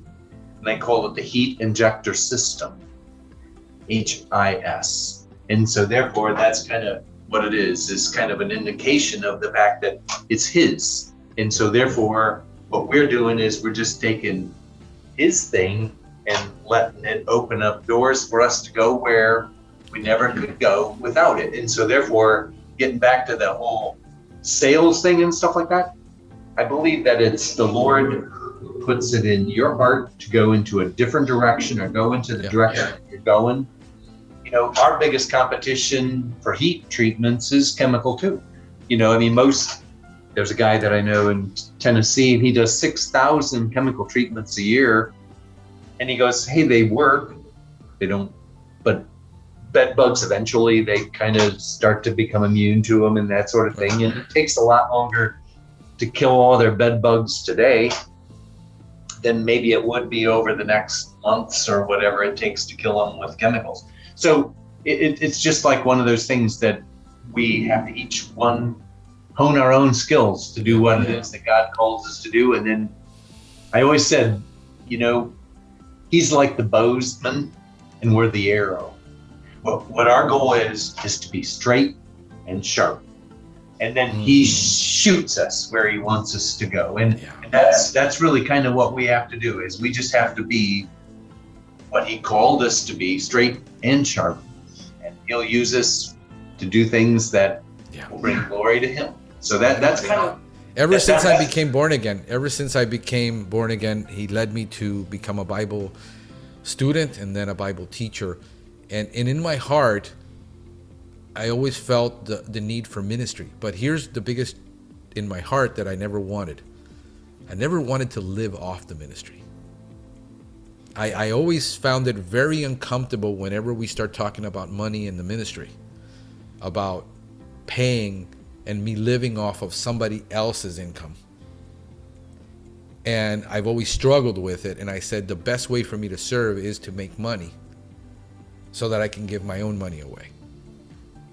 And then nobody can say to me, I took money from the ministry, and the reason I'm in ministry is because, well, the ministry pays my salary. Because I've been a full-time minister. I was a youth pastor for 4 years, full-time in ministry. And the whole time I felt super uncomfortable. After that is when I started my pest control business.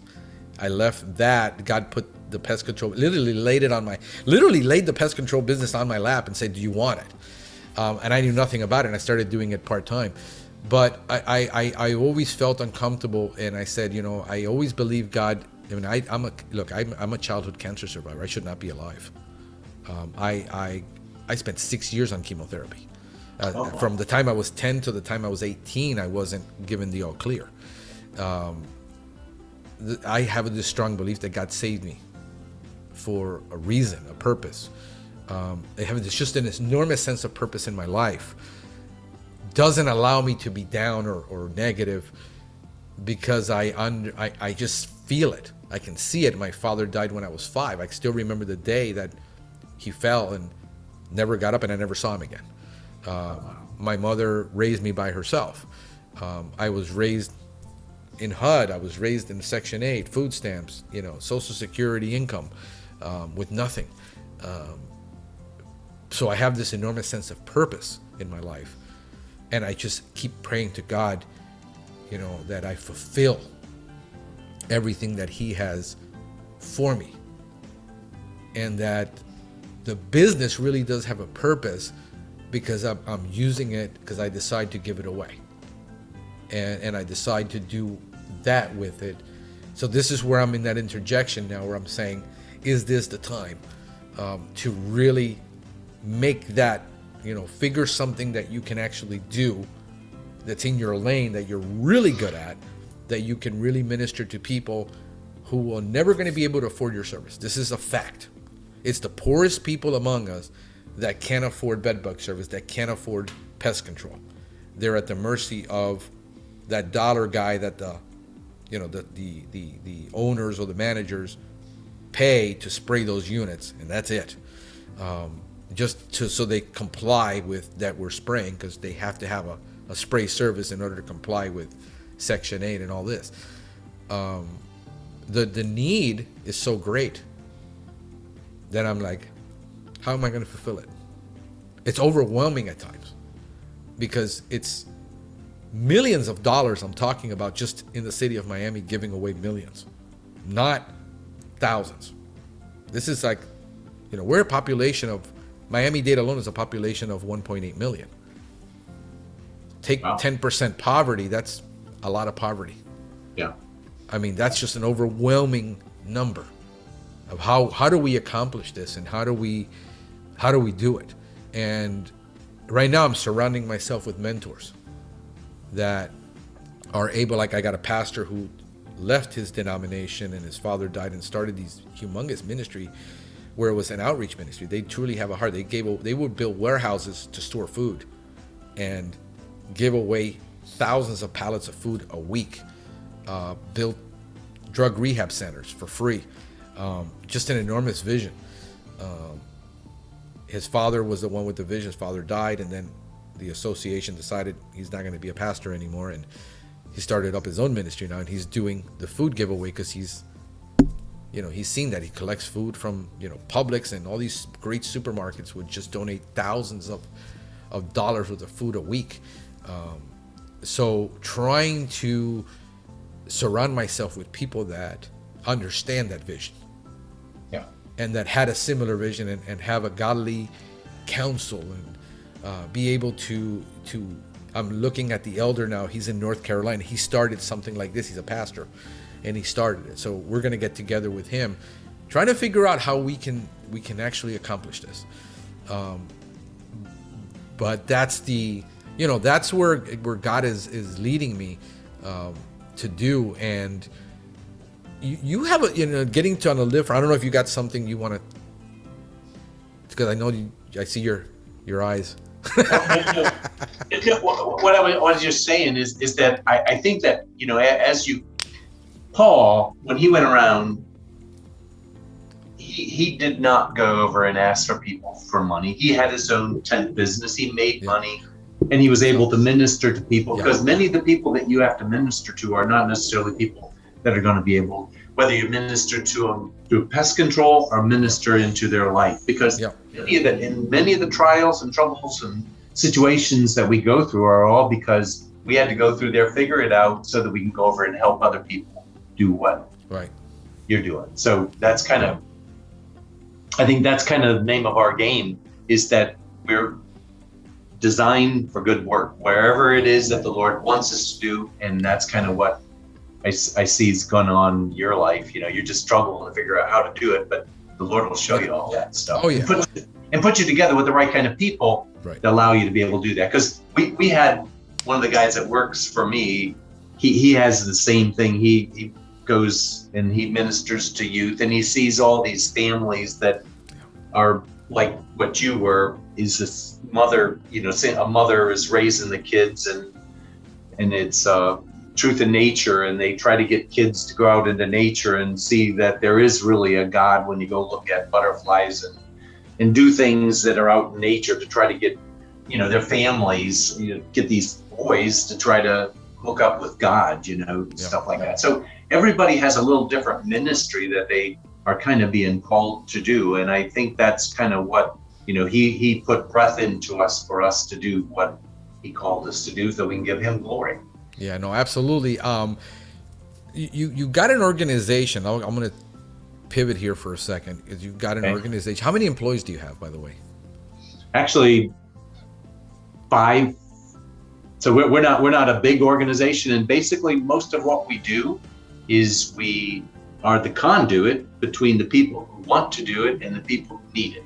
So all of our all these things that we did for train and that sort of thing. We worked with a company that made this stuff. We worked for the people that did it, and we try to connect those dots. And that's basically how we kind of are, doing it to the point where we're the conduit between what somebody wants and what somebody needs. We act as the conduit between those two. So, when the pest control need to have heat, and we see that, gee, this is what you would need to heat if you're going to really heat up this whole house, and you're going to kill all these bed bugs, and you got to heat it up, but not burn everything up and not ruin everything, and be able to have enough power to be able to do whatever you're going to do, whether it's a house or apartment or a hotel room.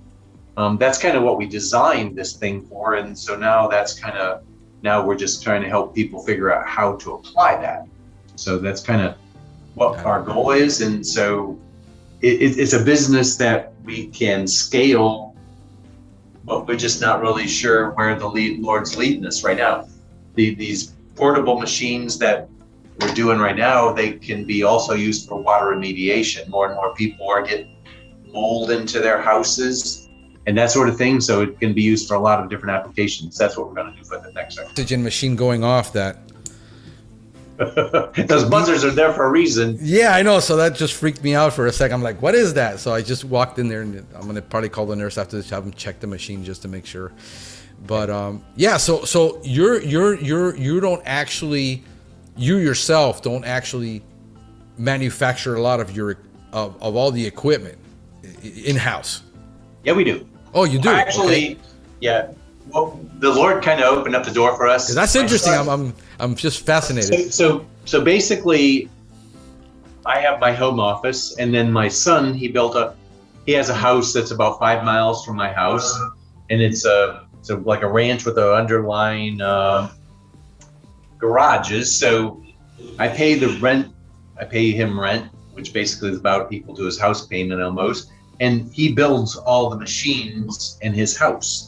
And my other son-in-law, he lives about 5 miles away, and he has an area in his house, and he does a lot of the assembly. These are modular machines. So Roy, he builds them in his house. He builds components in his house, and then he takes them over to Kevin's house, and then they build the whole thing together, and they test it over there. So that's kind of how we actually do it. We have manufacturing in our houses, and this is for the heat injection system for like the bed bugs, or for all the equipment that you make?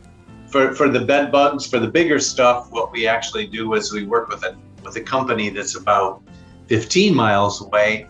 Got it. And I have my second son works with them, and so that's kind of when we do the things for train and that sort of thing. The bigger ones. Then they have the forklifts and they have the punches, and we give them the design and show them how to build it. We help them test it. We work with the people when they go to ship it and that sort of thing. So when we did the ones for Trinity, where we did the big rail cars, we built all this stuff that they were going to use there. We built them in our houses. We did the control panels in my house, and Kevin, So the control panels would be built there, and the other module, and we build them all together, and then so we kind of are using the talents that we have to do the things. And Kevin, he's got 2 little kids, so it's kind of nice. His kids kind of grow up, and they kind of just, we're all staying working at home fathers, and it's kind of really nice because my grandkids one day will be building these things. And during the time that we're doing this thing, this is just kind of how the Lord does. I did a training video on how to hook up the propane tanks, and how this heat injector draws a lot of fuel when it's trying to heat the air from 70 degrees up to 140 degrees as you recirculate it in these houses. So it just really digs in, and so we built this gas manifold where we can manifold 2 of these propane tanks together. And so I did a training video, and then my son came over and he goes, "Dad, we have like 13,000 views on that video." It was on YouTube, and then I go like, "Why are they doing that?" And so anyhow, we had one guy, he finally got a hold of us. He goes, "You aren't going to believe how hard it is to get a hold of you. Nobody does something like this." So we then put another video out there, and we put our name and phone number on there so that they could actually contact us. And so a lot of people have needs for these,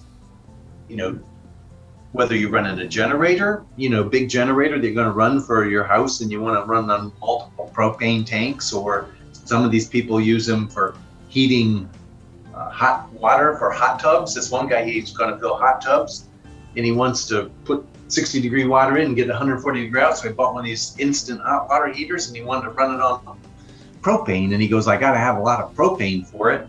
So we had to come to us and we helped him hook up these propane things so we could get regulators. So that's kind of another business that the Lord, it's another one of those things we didn't even know. Right. We didn't do any selling for it, but people have just come over and started to, it's kind of like one of those things. If you build it, people like it, they're going to come back. So that's kind of what that was for. So yeah, no, that is pretty cool, because a lot of people, I keep hammering people, go to YouTube, put your idea out there, be the local guy. Just, it's very hard for these guys to compete, and the whole issue about being in front of a camera paralyzes them. Talking, what if I say the wrong thing? I said, if you say I say the wrong things all the time. It's just, I'm highly inappropriate just continuously. But I just try to get people to see that there is a way that you can show people what you can do without being salesy, without being a sleazy marketer, talking about truth and letting the chips fall where they may, and not convince the unconvincible. I think the technology we have available for introverts makes it so dynamic. I have a Christian lady coming on in a couple of months, and probably next month. She's an accountant. She's a bookkeeper. She's very, very introverted, but she's a kinesthetic. She likes talking to people in front of them, and she just freaks out with the whole marketing and YouTube. And I says, well, why don't you come over? Let's do a podcast together, and you can kind of like get out of that shell, and then help you be, the communicator you are, because she obviously knows her stuff. It's like not, but getting it communicated in a way that she says, I want people more like me, that for business owners that are introverted and they're not extroverted, and they're struggling and they will need their accounting and bookkeeping done, but we're in COVID. You can't go talk to people in their office and shake their hand. I said, this is going to be your next best way to do it. So I think it's really amazing that when we do put a lot of our talents and we put the abilities in God's hands, and we truly trust Him, and we walk in faith. Faith without works is dead. A lot of people talk about, I have this idea, I have this thing, but I'm scared to do it. Perfect love casts out fear. Faith without works is dead. Show me what you believe by what you say, and I'm going to show you what I believe by what I do. Yeah. And I think that's what a lot of people get down this whole religious trail with that. I think it's very simple. People need God sees the heart. Human needs to see something happening to believe. Yeah. And they want to see that God's in you. Yeah. That He is your driving force. That like we talked about before, you have to have that as being the center spine of your life, or else you'll wander around. You'll never be going where you want to go, because you're always looking to do what somebody else told you to do, rather than what the Lord has perfected on the inside of you to do. And sometimes you think you're going to go this way, but you only go that way far enough to be able to see something that's a different direction. So it's always interesting when you say you write your 10-year goal. It's really interesting when you get out halfway over there. The Lord only wanted you to go that far so you could see something that you never saw. Yeah. If you wouldn't have gone down. I just believe that if I get the message out, something will happen about changing the minds of people to this, and training people. I mean, I'm training so many people right now that companies aren't training, even large companies. I mean, we're talking that they have the ability to train. They're not. They're more focused on getting warm bodies into trucks than they are actually producing tech. And these guys are starving, and they're watching. I literally have pictures of people sending me a picture of their technician in front of a screen watching my videos.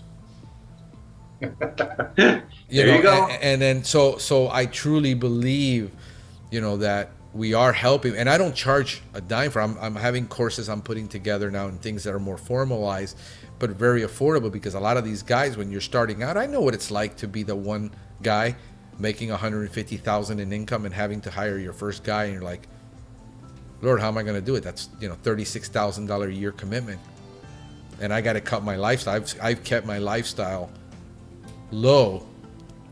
I kept my lifestyle to the same thing I was making when I was making $28,000 a year, so that I can afford to get this vision to happen. Yeah. I don't need, I don't need a whole lot. None of this stuff makes me happy, having stuff. I'm just not into stuff. I've never been into stuff. It's more about the idea. Yeah. It's the vision, seeing the vision happen, and finally, after trying with 4 or 5 failed businesses when I was younger, to after 36, being in something for 15 years. I can say I've been in this business. I've never been in anything in 15 years other than talking. I think I grew up talking, but to be in something where I was in the average job I was in for 2 to 4 years. And I just became disillusioned with it because I get bored. My ADD kicks in.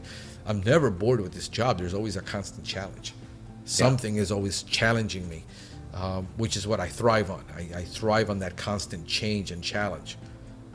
Most of my people know, my technicians are like, I want it to stay the same forever, nothing to change. Me, I know, when something is not happening, so everything is working, I find a way to break it, Yeah. I want to break it because it's got to be better. It's just uncomfortable for me to be in that situation where everything is smooth. So this is why I throw so many balls in the air. I juggle many balls. It's funny because the business stuff doesn't cause me any stress.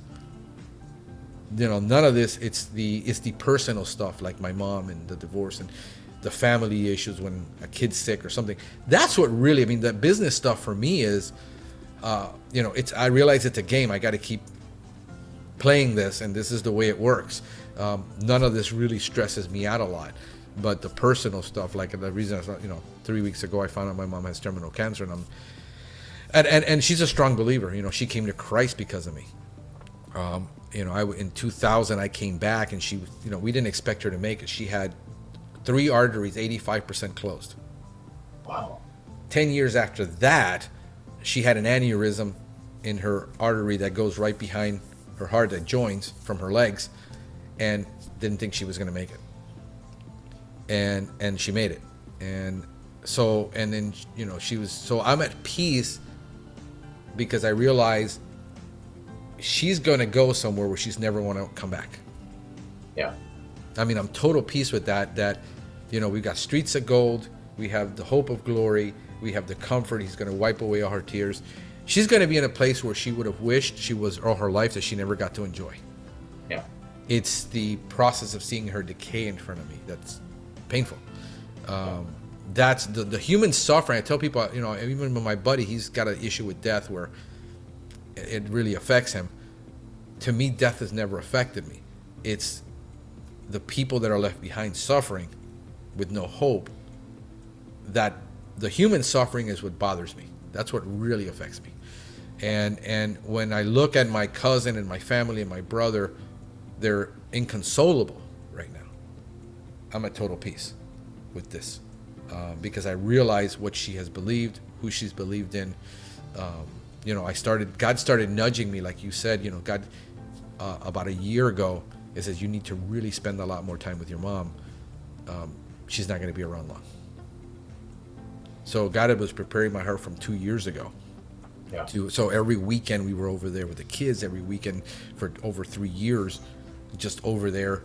And I was like, in the last 6 months, I was even saying it on my podcast. I just have this where I need to spend more time with my mom, and I'm thinking about taking my laptop and everything and going over to her house. And because she would not come over here, she doesn't like to leave her house. She likes her things. She doesn't like going out much. She just wants to, she'd rather cook for her grandkids and make a feast every weekend than to actually leave to go somewhere. Yeah. So I started saying I need to really spend that time. So all the time God has been preparing me, where he said, you need to just be there. and spend all the time. You cannot literally go in there during the weekdays and taking my laptop on Saturdays and just going over there and working, just being there, so that she would see me and spend time with me. And then this hits, and I'm like, okay, luckily I've made plans. I made plans 10 years ago when I thought I was going to lose her. So everything is paid for, her funeral, everything. I've arranged it, prearranged everything. But, that's just, and I made, I had to get with God all weekend this Saturday and just stay in bed and rest and just feed and rest, because I was just mentally and emotionally exhausted. And I did that. I just stayed, and then I just had a new, where I said, that's it, it's done. And there's nothing I can do. I just, I'm going to get my sleep. I'm going to work at it. And luckily I was able to go to sleep last night, I think at 12:30. And I woke up at 4 something. So I had about 4.5. If I can get 6, I'm happy. And then really, this was what's on my mind this morning, believe it or not, was this interview with you. I can't fall asleep. I can't, wonder. I got to put my alarm clock, 8 o'clock. I got 8:30. I got to get up. Dave's going to be on. Believe it or not, that's really what had me, that I needed to make sure I was up and I was actually coherent. That I can put You're doing good. Two words together. So I really just appreciate so much the enormous time you've given me. You've been so generous, so kind, and great just advice. And thank you so much for the encouragement. That I know a lot of people are going to get really encouraged by this, and praying for healing in people's lives, and just whatever that need is, that it gets filled in their life. Amen. That's really what I'm praying for. So thank you so much for being on. Anything you want to say? You get the last word before we leave.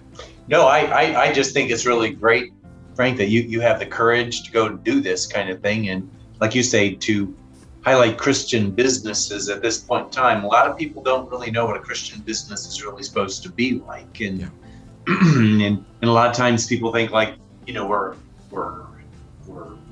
like saints, or that we can't make a mistake, or that no, it's just that we have the desire on the inside of us, inspired by God, to do what it is that He called us to do, and that we're supposed to be doers of good work.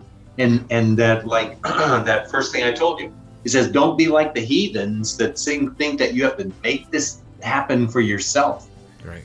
The Lord wants us to realize that He is our Savior, and that He is going to work through us, and that He is the one that's going to perfect us, and that He is going to work through us to become who we are called to be. It's that we have to just give Him His way in our life, and that's what it's all about. And He'll take you in places, my wife calls them adventures in faith, and that's kind of what they're all about, is that we don't know where we're going to go, but we're going to have a good time going there. Yeah, absolutely. That's what it's all about. Absolutely. And family is important, and it says that our children would be as like olive branches round about our table. We have 5 children, and we have grandchildren, and every one of them is just blessed beyond measure, and they are like olive plants, olive branches, peaceful people around about our table. And we have 14 grandchildren. The 14th is just on their way, and so we're just really blessed by that too. So my goal is to help them all to figure out where they're going to be. As a matter of fact, at Christmas time, I had made this. Let's see. This is what I had to explain to them every year at Christmas. He says, "This is what." Can you see this? Yep, I can see it. It says, "This is the Spirit. This is the candle of the Lord in our life, and this is our mind, our will, and our emotions. And the candle." These things can be controlled by this inner part of us. And I'm kind of like an engineer, so I kind of have to explain to these kids how they word it. And these are the fruit of the Spirit. And the fruit of the Spirit are envy and hatred and greed and murder and lusts of the flesh. These are all natural. These come natural for us, right. And then over here, these are the ones that'll come out of our spirit. And when this candle goes off, we let it come through. This is kind of do a picture of our ears. This is us. And, you know, from the outer shell, this is what people see. This is kind of like what the outer appearance that happens based upon what goes off on the inside of us. But then love, joy, peace, goodness, gentleness, mercy, faith, temperance. So if you want these things, you have to let this candle go off on the inside of you in order for it to cause your mind, your will, and to emotions to become what God calls you to do, because that's who we see, what we do, who we are. That's what it's all about. So, you know, if people can understand that you can't get, if you don't have this thing going off on the inside of you, this candle of the Lord, this is the one that says that he's the lamp. He's the lamp unto our feet, the light unto our way. That's the inner part of us, that born again spirit that needs to happen, or we won't ever become what God called us to be. So this is what I'm teaching my grandkids, so that they can't miss this thing, you know. And that's what the world kind of like needs to see. You need to be born again for this thing to help you with your mind, your will, and your emotions, so that you can know the way to go. So no, I literally, believe it or not, I'm so glad you brought that up, because that's one of the key things that I've been dealing with probably over the last year, and I've been talking about. I've actually done a couple of Bible studies on it, on the fruit of the Spirit, and it's exactly what I was talking to my friend last night about. And I said, you're trying to deal with the flesh problem without dealing with the spirit problem. And one of the things you need to make sure, on a shadow of a doubt, is that you're born again. Amen. Because the thing you're trying to do is you're giving me religion, but it's the born again experience. You know, it's like, make sure that you don't deceive yourself thinking you're born again when you're not. Amen. Because that, when troubles come, what's supposed to come out of you is fruit when you're squeezed. Yeah. And not the other stuff. When the other stuff comes out, that's a warning sign. And I think that God has shaken the tree, especially with COVID. I'm seeing who people's real colors are. Yeah. Because I've seen pastors running, and I'm ministering to some pastors. I seen them, and I seen our own church, which I left 12 years ago. I saw it. Pride comes before the fall. And I saw the church close, finally, and what came out of it. And now this other pastor that's with the associate pastor, he's trying to launch his own ministry. And these are the things, that the real life issues. Yeah. I think we need to get past the entrepreneurial facade of things and superficial Facebook, and really get down to the heart of the matter. And that's what I'm really shooting for in this, where I don't want to sensationalize it, and I don't want it to be the guru thing, versus I want it to be a genuine, that people focus on their salvation more than anything else, that they really don't deceive themselves that they're born again when they're not, because going to church will make you a Christian as much as sitting your car in a garage, you know. Putting 4 wheels is going to make you a car. It's not going to happen. I know that because I was serving in the ministry when I became born again. I had supposedly accepted Jesus Christ when I was 14. But there was no fruit in my life until I was confronted with Christ. Sitting in a sound booth, doing sound in a church, serving, I was confronted by Christ and says, "You're not born again." And right then and there, in that spot, I accepted Christ. And that was the switch, that light that came on, that I never had before, that turned it on for me. Amen. That all of a sudden I was drawn to the scriptures, and I had no idea what a concordance was. To this day, if you ask me, if I was on a desert island, what would I want with me? I want two things. I want a Bible and a concordance. I saw you had a Strong's concordance. Yeah, right there. This is my tool, my number one tool. I mean, I've got software, but that's what led me, because, and the funny part is, God didn't lead me to write Bible studies. God led me to Bible verses that had to do with everything that was wrong with me. And he was just basically taking me through a shredder, literally, and saying, look at all this garbage, and I'm putting you through this filter and this stuff coming out, and just focusing on all these issues that I had.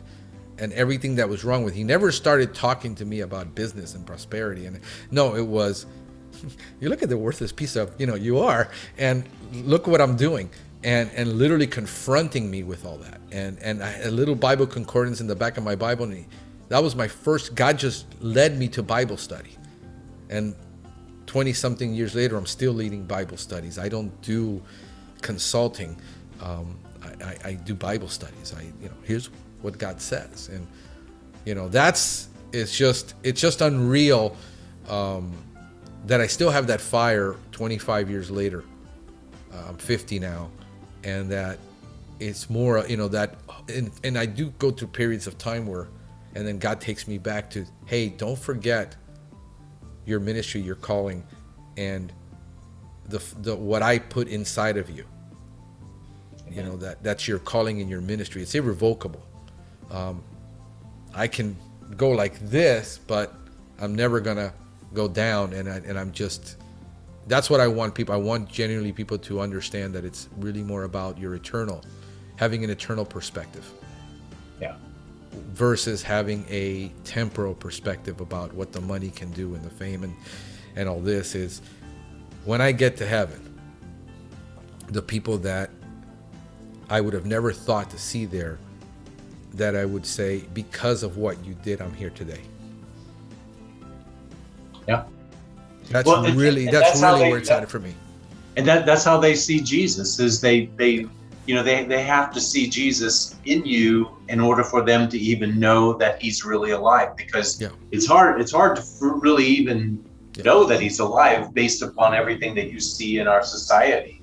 So it's unique to have somebody that, like you say, you can't not be who you are, because that's who you are, because that's the light that goes off on the inside of you. That's what controls your mind, your will, and your emotions. Yeah. Not that the light doesn't go off, and we can all decide to be a rascal today if we want to, but he really is the one who wants to kind of like go over and that's why he calls us our Redeemer. People need to have redeemers, and we kind of like lost fat. We kind of thought we had to perfect ourselves in order to come to God, but he goes like, hey, I'm coming after you, and I want to be your Redeemer. Can you put your hand in mine so I can help you? And that's kind of what if you have the courage to do it, he wants to do it. He loves us more than what we could ever imagine. I mean, you can't clean the fish before you caught it, and most people have it backwards. They want to clean the fish before.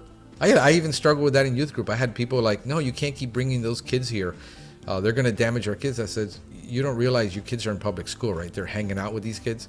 And people just didn't get it. There's a lot of problems that we got to deal with the church and the body that aren't being addressed. And the gospel message of repentance and salvation is going to the wayside, where it's about what Christ did on the cross and the resurrection. I mean, Paul said the resurrection didn't happen. We're to be pitied more than anyone. And without that resurrected life, you labor in vain. Amen. So that your people are laboring to trying to get into the kingdom versus accepting that sacrifice pro bono. The way it's just too simple for some people just to accept that a man who died 2,000 years on a cross, that somebody says resurrected from the dead, is the one that's gonna change my life. Yeah. And that story is still true in a tech age, that it's that simple to have a new life. If you believe in your heart that God raised him from the dead, you will be saved. That's all it says. Yeah. And if you confess with your mouth, because you can make confession unto salvation with your mouth, I think that's just too simple for some people. Well, and a lot of people think that religion is the law.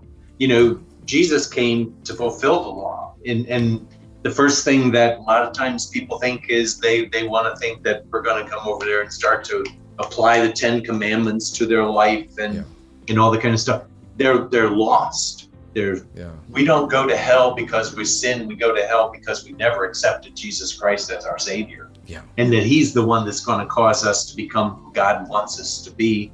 And so therefore, that's what the whole story is about. The good news is that he came to save us. He came to get us out of this prison and to move us into the light. And so that's kind of, it's a great thing for us to be able to, as salespeople, we get to go over and sell this thing that says like, it's all for good and not for bad. It's, you know, and that's the thing that's going to change your life. And whether they are the darkest, in the darkest pit of hell, you know, the Lord will come over there and bring them up and put them onto onto the rock. And I've watched people's lives change, and I'm sure that you have too, when they just come over there and they get their heart right, and they start to understand that it's you can't get there by trying to look at the outside of this thing and make the outside of this thing look the way it's supposed to be so everybody can have it, because that's where it's all at, on the inner part. And that's what God really wants to do, to light the candle in our life. So that's kind of, thank you very much for I appreciate you so much being on. It's been an honor and a pleasure, and just heartwarming. Well, good to hear. Thank you so much, David. I will talk to you soon, my friend. We'll stay in touch. We'll stay in touch. Take care. Bye.